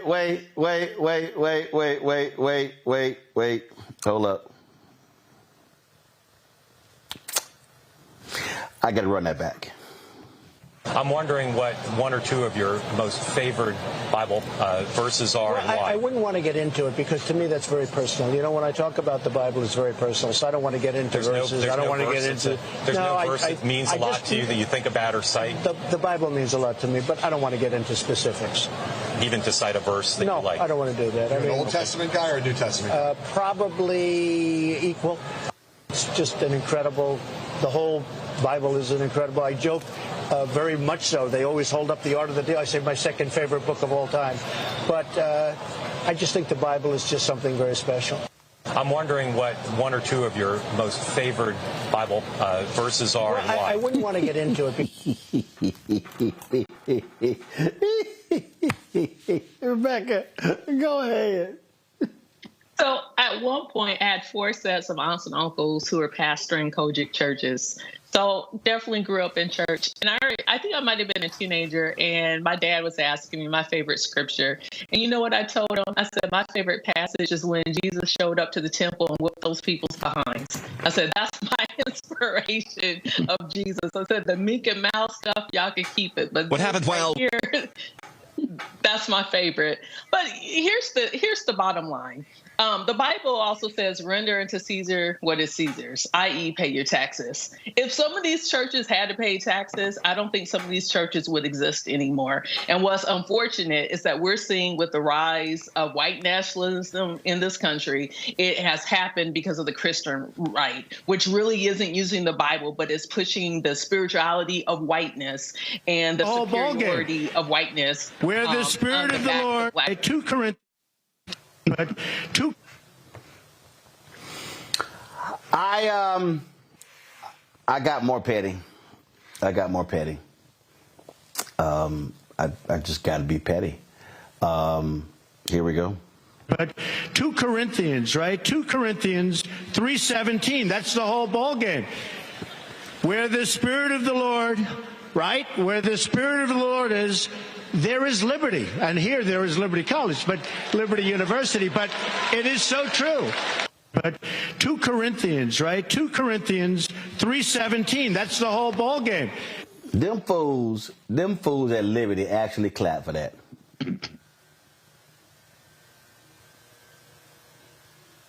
And that's the funny part, that they actually clap for it and they're continue to stroke his ego on something that he has no idea about. Yet he has a Bible out, but what the greatest commandment in that Bible says, go ye therefore and teach all nations, but yet he can't even say his favorite Bible verse. And so I think, he's just literally playing in our faces and playing in the faces of religion. And it's hilarious. It's sometimes it's hilarious to laugh at and look at, but it's sad at the same time that people are actually believing and following this man who has absolutely no idea. He probably doesn't know where his left arm is from his right. Too good. That's the whole ball game. All right, let me go to a break. I'll be back. Folks, support us. I can't. I mean, my head hurt with the 2 Corinthians. And no, I just think the Bible is very personal. It's personal. I don't really want to get into it. Old Testament, New Testament. Oh, they're equal. I wish they had said, can you name the first book of the Bible? He probably would have been like, oh, I don't know, Luke. I don't know. He would. No, that's personal. That's personal. I don't really talk about this personal. Told y'all, man, he's a devil. All right, we'll be back. Roland Martin Unfiltered on the Black Star Network, where we know 2 Corinthians is called 2 Corinthians. Hatred on the streets, a horrific scene, a white nationalist rally that descended into deadly violence. White people are losing their damn minds.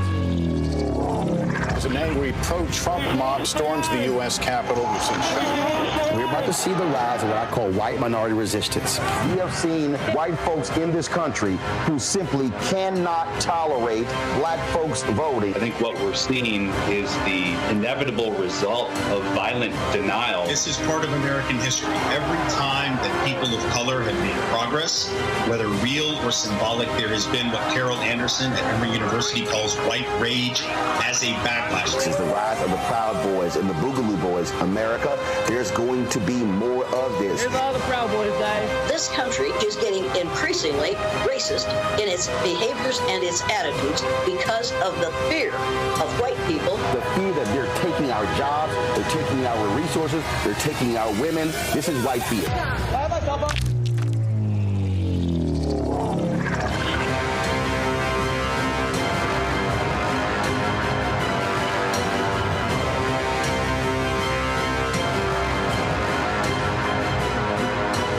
When you talk about blackness and what happens in black culture, we're about covering these things that matter to us, speaking to our issues and concerns. This is a genuine people-powered movement. There's a lot of stuff that we're not getting. You get it, and you spread the word. We wish to plead our own cause.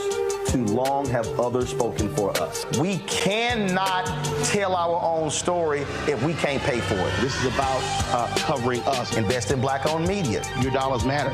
We don't have to keep asking them to cover our stuff. So please support us in what we do, folks. We want to hit 2,000 people, $50 this month, raise $100,000. We're behind 100,000, so we want to hit that. Y'all money makes this possible. Check some money orders. Go to P.O. Box 57196, Washington, D.C. 20037-0196. The Cash App is $RM Unfiltered. PayPal is R Martin Unfiltered. Venmo is RM Unfiltered. Zelle is Roland at RolandSMartin.com.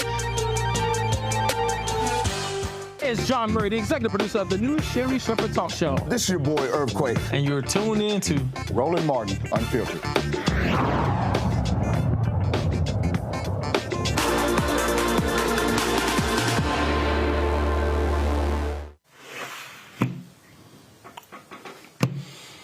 Whoa, Nelly! Guess what? Arizona has handed down indictments regarding the fake electoral scheme tied to the 2020 election. Among those folks who have been indicted, Rudy Giuliani, Boris Epstein, Mark Meadows. Here is Arizona Attorney General Chris Mays with the announcement of the indictment. Hi, I'm Arizona Attorney General Chris Mays. Let me start by thanking everyone for your patience as we conducted a thorough and professional investigation over the past 13 months into the fake elector scheme in our state. I understand for some of you today didn't come fast enough, and I know I'll be criticized by others for conducting this investigation at all. But as I have stated before and will say here again today, I I will not allow American democracy to be undermined. It's too important. The investigators and attorneys assigned to this case took the necessary time to thoroughly piece together the details of the events that began nearly 4 years ago. They followed the facts where they led, and I'm very proud of the work they've done to date.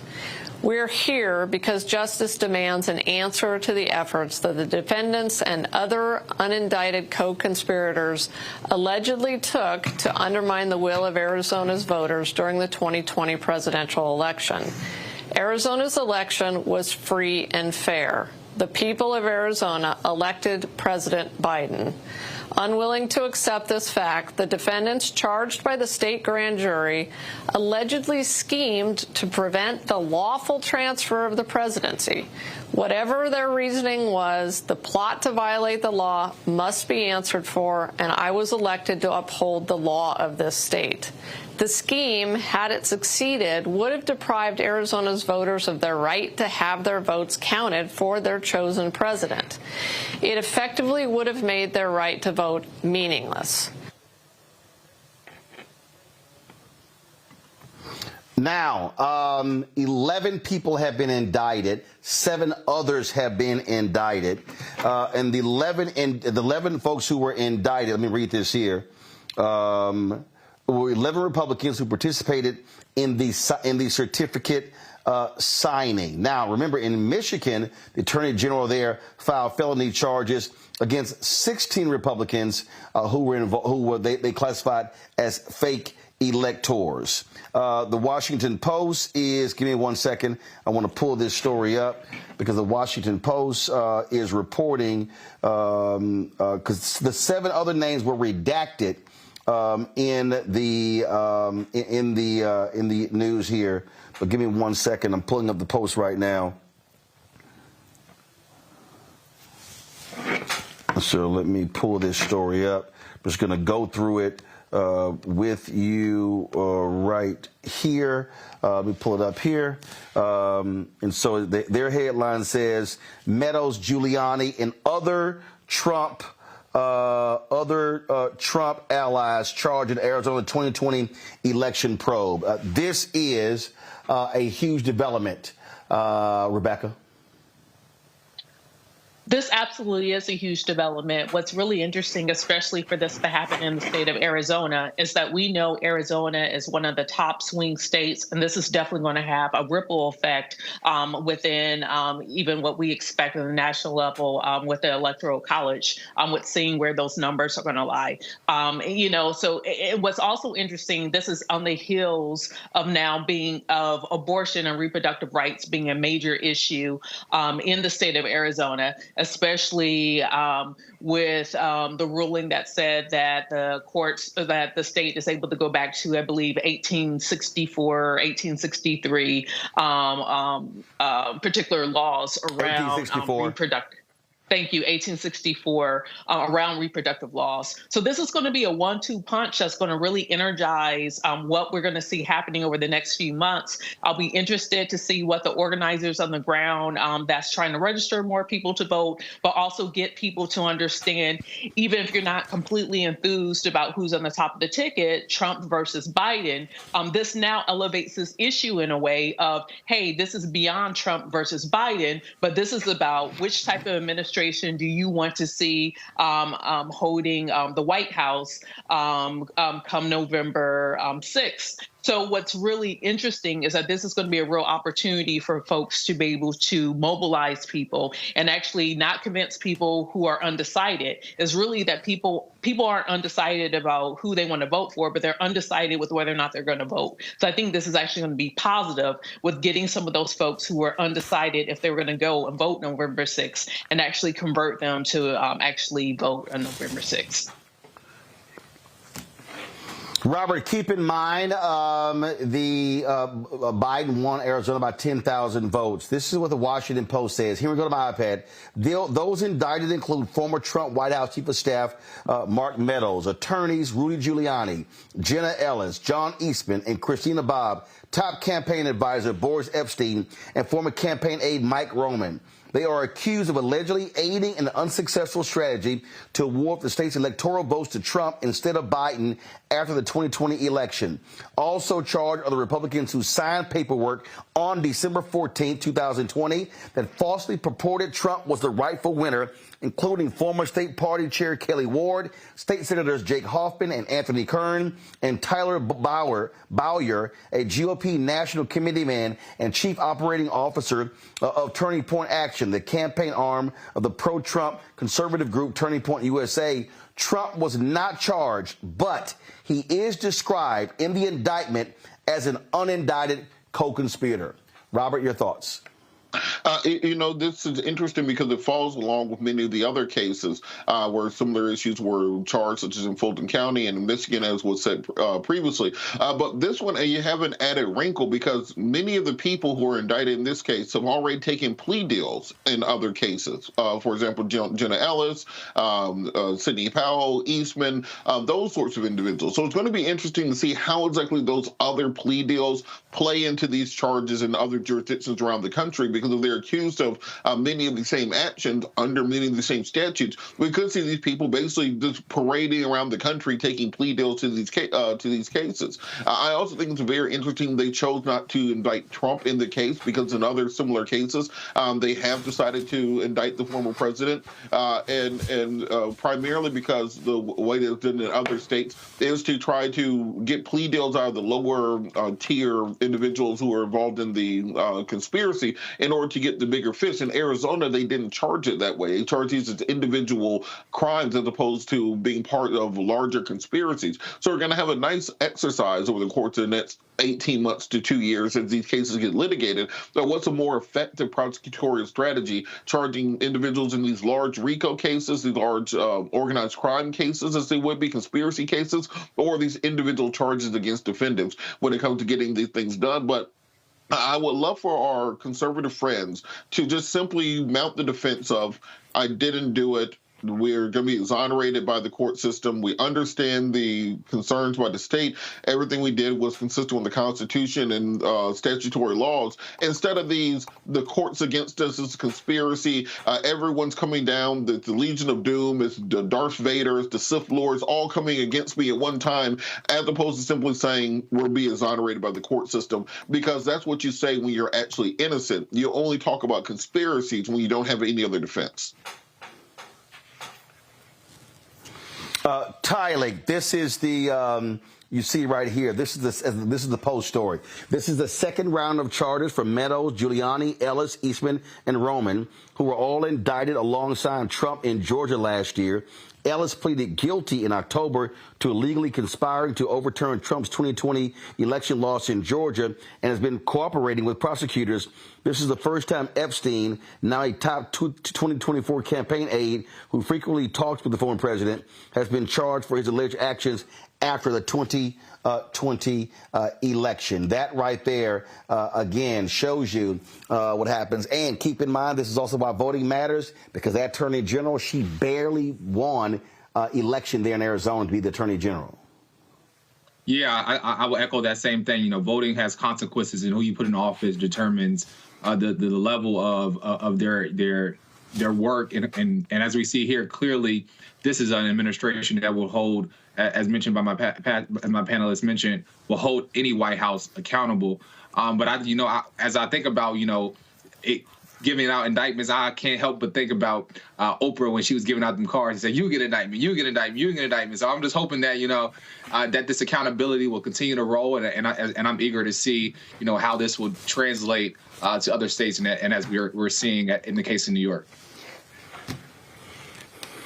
Last point for everybody who said that the case in Georgia that really didn't mean anything. Check this out. Arizona prosecutors and investigators met in December with Kenneth Chesbrough, an attorney and an architect of the electoral strategy, who pleaded guilty in Georgia in October to a single felony count of participating in a conspiracy to file false documents. Chesbrough provided May's team with records, some that had been previously unseen, that revealed more information about those involved in the Arizona effort, according to two people familiar with the investigation, who requested anonymity to talk about the sensitive conversations. After that, they said the Arizona investigation widened. That, to me, Rebecca, sounds like somebody named Kenneth Chesborough who's like, I am not trying to lose more money with legal fees. I ain't trying to get an indictment. Hey, I'm a snitch on everybody. Here y'all go. Here the phone, here the text, here all kind of stuff. Just leave my ass out of this. Yeah, so even continue with connecting the dots on what Robert was saying is that once we have these other people who have started to take plea deals, at this point, we probably have some of those same folks who are helping to turn state's evidence. So there is actually credible reasons with why these people are being indicted and why these people are more than likely going to be convicted. I still find it interesting that even in this, I wonder if it was a political calculation with not charging Trump on this as well, because it seems like there is enough information here, especially with him being labeled as a unindicted co-conspirator. They are saying in the charging documents that he is still a co-conspirator. So I'm wondering if it is a political calculation not to charge him here, or is there something else that's coming down the pipeline in Arizona where there's a possibility of Trump being charged with additional crimes. But bottom line, this is going to definitely rock what we're going to see happening in Arizona. Robert, I would surmise that by not charging him, being a co-conspirator is different than having a direct engagement in the illegal activity. The reason he was indicted in Georgia was because of the phone calls that he made. Those were explicit involvement, as opposed to maybe being aware of these things and not saying anything, as opposed to being an architect of trying to actually make it happen. Well, I think we can think about this along the lines of has not been indicted yet, to Rebecca's point, because what could happen in this case is that as more and more of the people who are charged decide to start taking plea agreements, that becomes the basis for additional charges that are filed later against President Trump. As you said, in Arizona, you don't have the smoking gun that you had in Michigan and Georgia, the direct phone call in Georgia from President Trump to the Secretary of State, in Michigan from President Trump and Ronald McDowell to the campaign workers there talking about the efforts to overturn the election. Because of that, it may be a situation where prosecutors are looking for additional evidence to come through the plea bargain process. Thereby, they can build a case that they can run up the ladder and then have a superseding indictment to bring in more defendants later on, whether that be Trump or other people involved in the campaign. I think what's crucial, however, is to ensure that the entire process is done in such a way that the American people can have faith in the outcome of these hearings and these proceedings. Because right now, what we're having is very much a siloing of information. If Judge Cannon in Florida does something that people disagree with, the entire system is rigged. She's a Trump judge. You can't trust anything coming out of it. If the judge in New York does something, the entire system is rigged. That is a liberal Obama judge. And you can't have a system that operates in such a way where people only believe in the decisions that come down in their favor. And that's why it's important to have the legitimacy of the court be paramount in these judges' eyes when it comes to making these determinations. Again, folks, breaking news out of Arizona.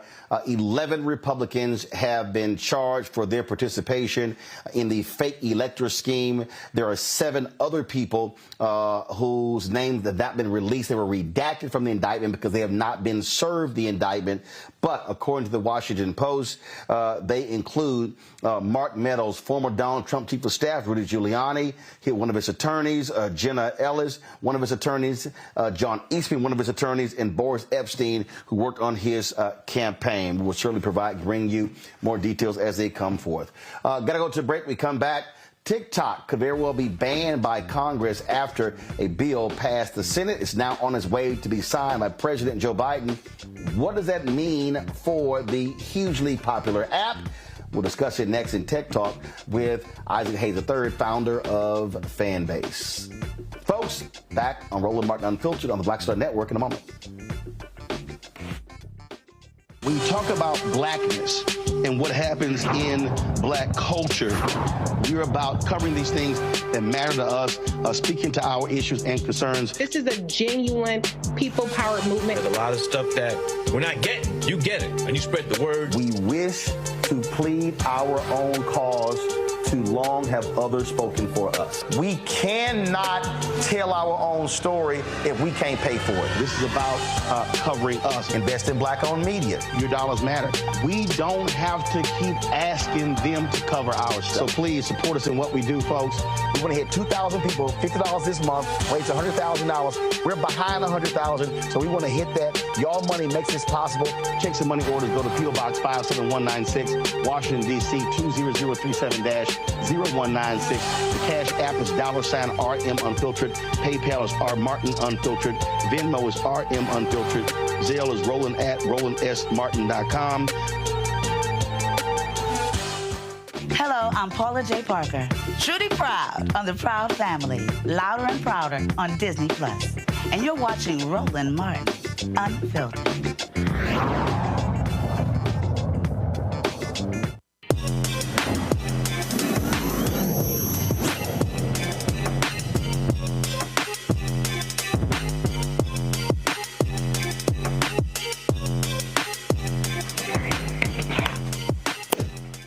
Folks, United States Senate passed the bill which includes aid to Ukraine. In that particular bill is a potential ban on the TikTok app unless they are sold. This has been a huge concern for a number of members of Congress because they say that the Chinese government actually controls TikTok, and they don't like the fact that they would have access to the data of millions of people all across the globe. Joining us right now is Isaac Hayes III. He is the founder of Fan Base. Glad to have you on the show, Isaac.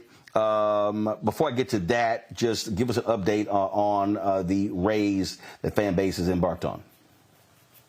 Yeah, we're almost at $1 million. We're at $928,000 raised for our equity crowdfund, Reggae Equity Crowdfund on Start Engine. It's amazing. This is a big round for us. We're raising $17 million and allowing the general public, anyone that's watching this program right now, anybody that hears this video, sees this video, to invest in Fan Base and actually have equity in a social media startup. And I think with what's going on TikTok right now and the uncertainty and instability of what's going on with social networks, I know that there will be other networks that emerge. So I encourage everybody to go to startengine.com/fanbase. It's on my shirt. And go to startengine.com/fanbase and invest. The minimum to invest is $399. That's a small amount compared to what it normally takes to invest in seed stage companies with these high minimums. But $399 is all it takes for you to get 60 shares, $665 a share, and become an owner and have equity in Fan Base. We had that equity conversation even last week about it's time that we own these platforms. And so I'm glad we're at this level with Fan Base. Well, speaking of that, there are a lot of people, a lot of black folks who use TikTok, a lot of creators, and now folks are like, what the heck is going to happen after this decision by the House and the Senate? This bill is now on its way to be signed by President Biden, and is calling for TikTok that for it to be sold because they allege that the Chinese government has an equity stake in this app. Your thoughts on this action? I'm torn. Actually, the president signed the bill today, this afternoon, and so it gives TikTok about 270 days to divest from ByteDance, its owner, and be sold to an American corporation or will be banned. If the president sees that there's a deal on the table, he may extend that ban, that deadline about 90 days. And so it's about a year or a little longer that TikTok has left to sell this company. I'm torn about this situation because, number one, first and foremost, the people that are affected the most are the creators, right? And there are millions of people that monetize and make money on TikTok, and it's really scary for those people to have their livelihood threatened based on this action.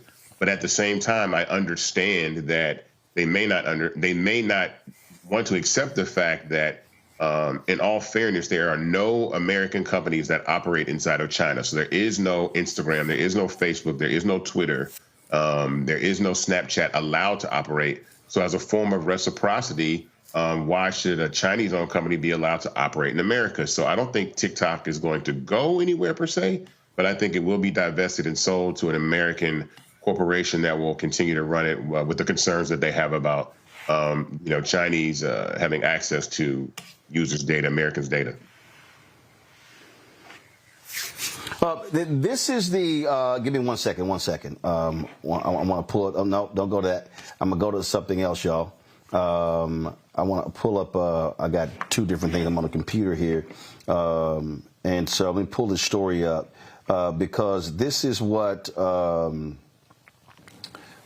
Congress is saying by this particular action here.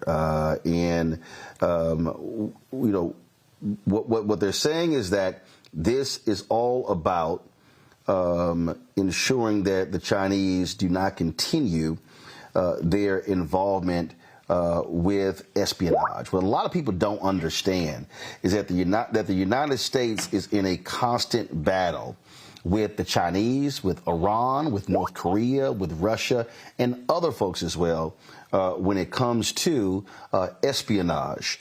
And it's all about information. This is a quote here. Give me 1 second. I'm going to pull it up. This is Senator Maria Cantwell. She chairs the Senate Commerce Committee. She said, Congress is acting to prevent, she says, Congress is not acting to punish ByteDance, TikTok, or any other individual company. Congress is acting to prevent foreign adversaries from conducting espionage, surveillance, maligned operations, harming vulnerable Americans or servicemen and women and our U.S. government personnel.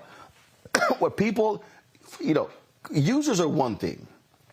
But what a lot of users aren't just aware, Isaac, is just how significant espionage is, how this tech battle, the stealing of secrets, the stealing of data is a part of this. And when you sign up for these apps, you're turning over a significant amount of personal data, emails, phone numbers. I've heard, members of Congress talk about the fear of the Chinese eavesdropping on conversations, accessing people's emails. And look, you got a number of governments tell people they can't even download that app on their devices because out of those fears.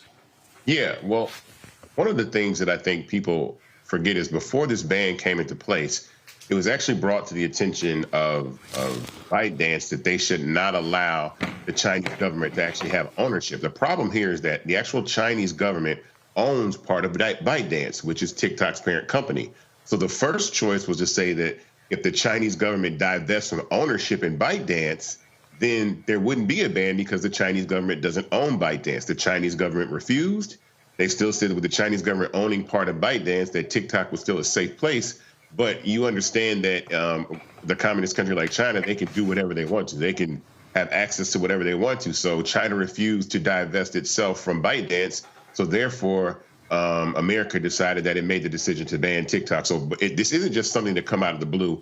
This is something that first and foremost said, hey, look, China, if you're going to own part of this tech company, we're not going to allow you to operate in the United States of America. So you can either leave, sell your equity stake in ByteDance, or you can seek this ban. And I think this is going to be pretty scary because I'm not sure that ByteDance will sell TikTok. I don't know. I mean, they have a year to do it, but I don't know if they will sell because I think one of the things that people pride themselves, or one of the things that ByteDance and TikTok pride themselves on, is this amazing algorithm that they have. This algorithm that keeps users locked into the app for hours and hours and hours. And so when you sell that company, you're going to be selling that. You're going to be selling that precious algorithm.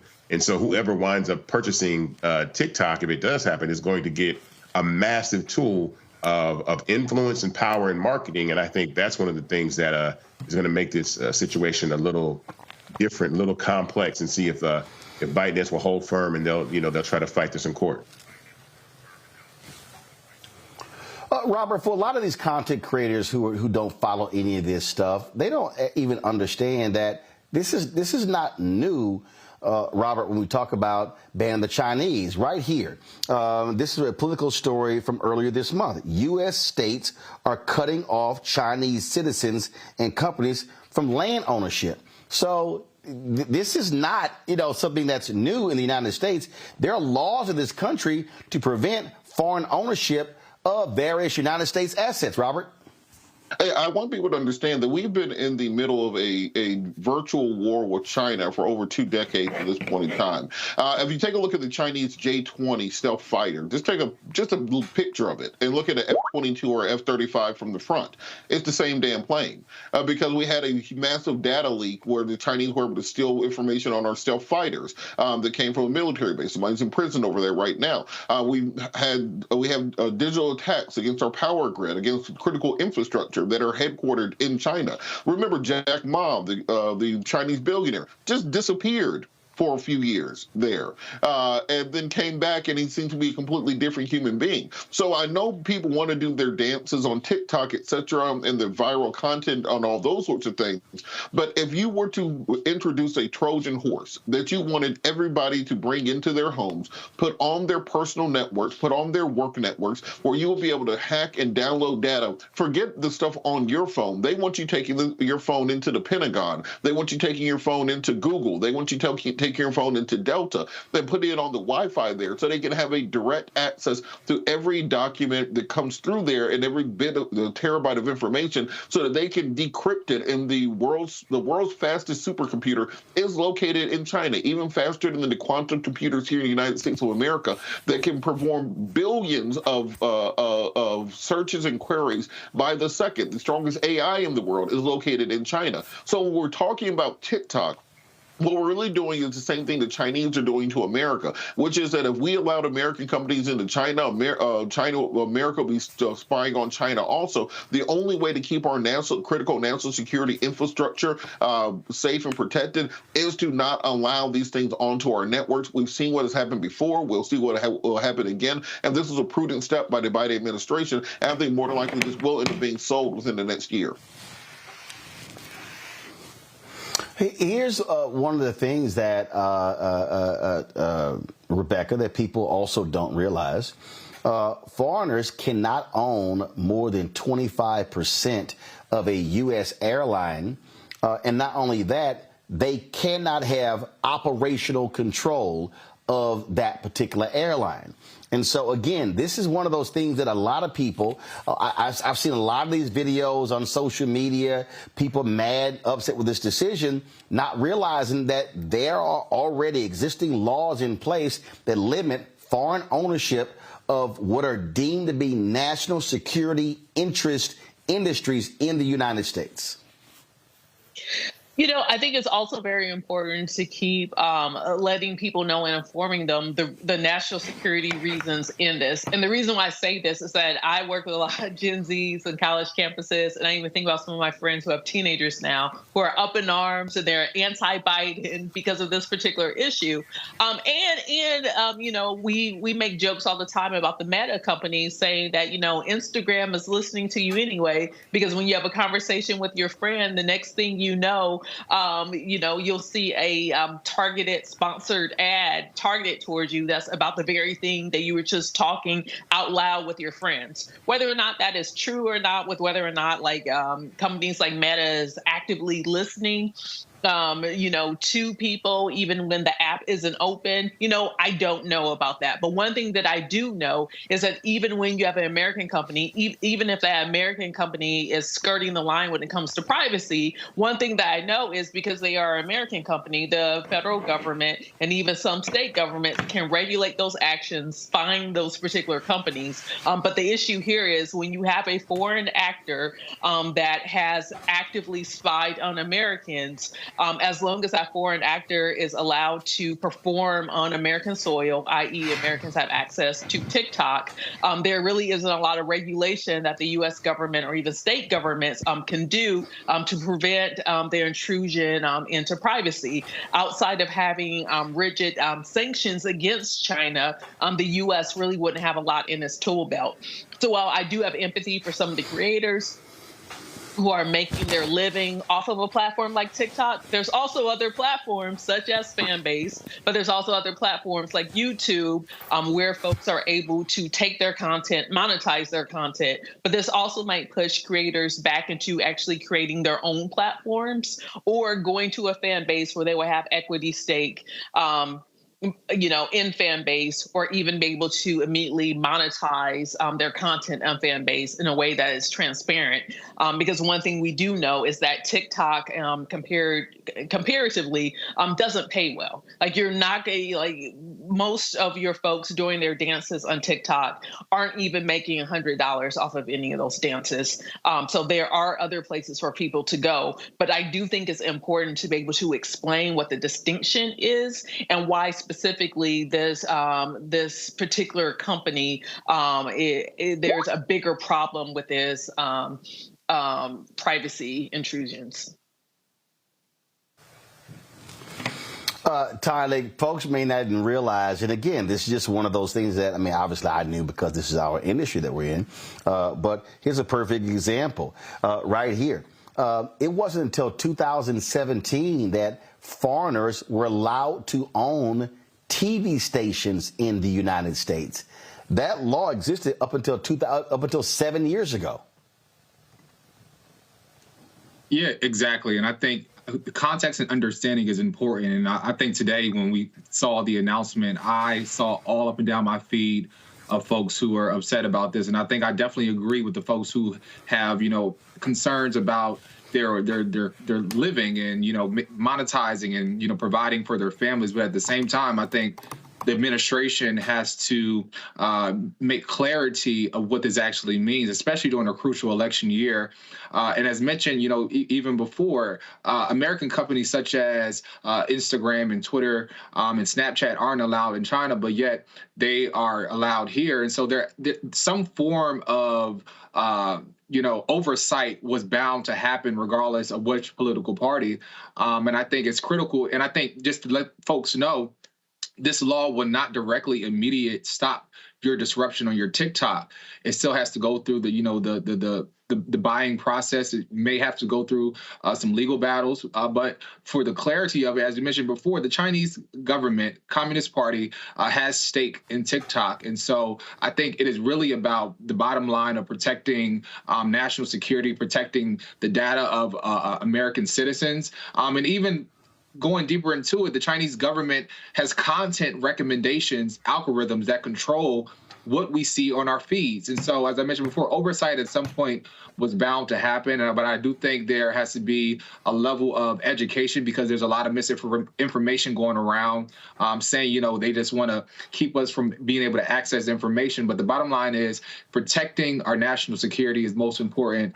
And it's critical that folks and this White House also informs folks in such a critical year of what is happening, why it's happening, and as it relates to especially younger generations who go to this for most of their news or most of their media. And so it's important that that information is relayed and an understanding is made about what is happening with this ban. And you know what? And Isaac, here's the thing that, let's just cut to the chase. A lot of Americans don't know a damn thing what's happening in China. You said it earlier. The Chinese control everything. They are a communist country. So folk here who want to act like, oh, no, it's all wide open and freedom of expression and freedom of speech and we should have access, that ain't how it works in China. China believes in capitalism outside of China, but inside of China, they like, we run this. You do not have the same type of laws in China that you have in the United States. No, not at all. And I think, that's one of the decisions, like I said, was made because China is China. It's a communist country. And I think there is a danger. And to follow that point, your devices can listen to you. The permissions that you give your phone, definitely give it access so that these companies that run ads, we don't run ads on Fanbase, but these companies that do run ads, they do listen. They do track your movement. They know when you drive by a certain restaurant or a gas station to send you an ad. They know how high you are, how fast you're moving. They're collecting all this data on you. And so there is a danger in that, knowing how Americans move, massive amounts of people move. So much information is traveling through your phone. So the potential for a foreign entity to have access to all of that type of information, especially through a platform like TikTok, which even a lot of young people use, is very, very dangerous and very important. I think, that's the seriousness of this matter. We prepared for this over at Fanbase. Actually, we've been preparing for this. We have a migration tool that has been pretty successful, something that we patented, where it allows you to actually copy all of your content that exists on TikTok and migrate it over to Fanbase for free, up to 1,000 posts, because we didn't know what was going to happen with TikTok. But I wanted to make sure that creators still had an opportunity to have and own their content, put it somewhere safe and secure, and they can actually still monetize that content. And so our content migration new update, I think, releases tomorrow. And so people will be able to actually, move their content from Instagram or TikTok directly over to Fanbase and continue to build over there as we continue to, raise this capital and scale the company. All right, Isaac Hayes III, I appreciate it, folks. If y'all want to get more information on the capital raise of Fanbase, go to startengine.com/fanbase, startengine.com/fanbase. Isaac, I appreciate it. Thanks a lot. Thank you. Folks, that is it for us. Let me thank Tyler. Let me thank Rebecca. Let me thank Robert for being on today's show. I appreciate all three of y'all being here. Thank you so very much. Folks, tomorrow I will be on the road broadcasting from Dallas, Texas, going there because tomorrow is the 77th birthday of my dad. And so I'm going to stop in Big D. And I planned on, you try to sit here and plan this stuff. I planned on, surprising him with his gift, But when you mail boxes to the house with your name on it, how your parents open the boxes? So last night, y'all, we in the middle of the show, and in the middle of the show, I get this. My dad wearing the cowboy hat that I sent him for his birthday gift. I'm like, you wasn't supposed to open the box. Lord have mercy. All right, so I'll be in Dallas tomorrow. Then on Friday, I'm going to be in Miami for the meeting of Black County officials, and then head to L.A. on Saturday. I'm emceeing the Diamond League Jazz Festival at California State University, Dominguez Hills, and then on Sunday, the George Lopez Golf Tournament, Sunday and Monday. So busy 5 days, and so again, we'll be live tomorrow. We'll be live Friday as well, so looking forward to that. All right, y'all, that's it. Don't forget, I want y'all to do several different things. First and foremost, we only got 500 copies of my book covering the 2008 presidential election, the first President Barack Obama's road to the White House, as originally reported by Roland S. Martin. Go to RolandSMartin.com/the-first to get your copy. I'm selling them for $10 plus $5.99 shipping and handling, and so I'm personally autographing them. Once we sell 500, that's it. Ain't no more. Doesn't exist. You can't get them anywhere else. And so go ahead and do that. Don't forget also, we also are running out. Get your of the Shaboy pocket squares. The customized pocket squares, of course, can be had at any time. So to get those, you go to RolandSMartin.com/pocket squares. And so don't have many more of the Shaboys left. I'm trying to get the count right now. And the same thing. Once those are gone, they're gone. They're gone. And so, but the customized pocket squares can be ordered at any time because those are, again, customized. And so that's RolandSMartin.com/pocket squares. Also, be sure to get a copy of my book, White Fear, How the Browning of America is Making White Folks Lose Their Minds, available at bookstores nationwide. You can get the audio version of White Fear on Audible. I read the book as well, so check that thing out there. And, of course, support us in what we do by joining our Breen and Funk fan club. First of all, if you buy a white beer, if you buy the first, if you get the pocket squares, that money comes right back into the show. And so, y'all, we doing everything we can to generate resources because we're trying to close these advertising deals. It is not easy at all, but we're trying to make it happen for us to continue to build this show, build this network, add new shows, do all that sort of stuff. But you can join the Breen and Funk fan club. The goal is to get 20,000 of our fans contributing on average $50 a year. That's $4.19 a month, 13 cents a day of all the content we provide for you. And so please do that. Send your checking money order to P.O. Box 57196, Washington, D.C., 20037-0196. Cash App, $RM Unfiltered. PayPal, R Martin Unfiltered. Venmo is RM Unfiltered. Zelle, Roland at RolandSMartin.com. Roland at RolandMartinUnfiltered.com.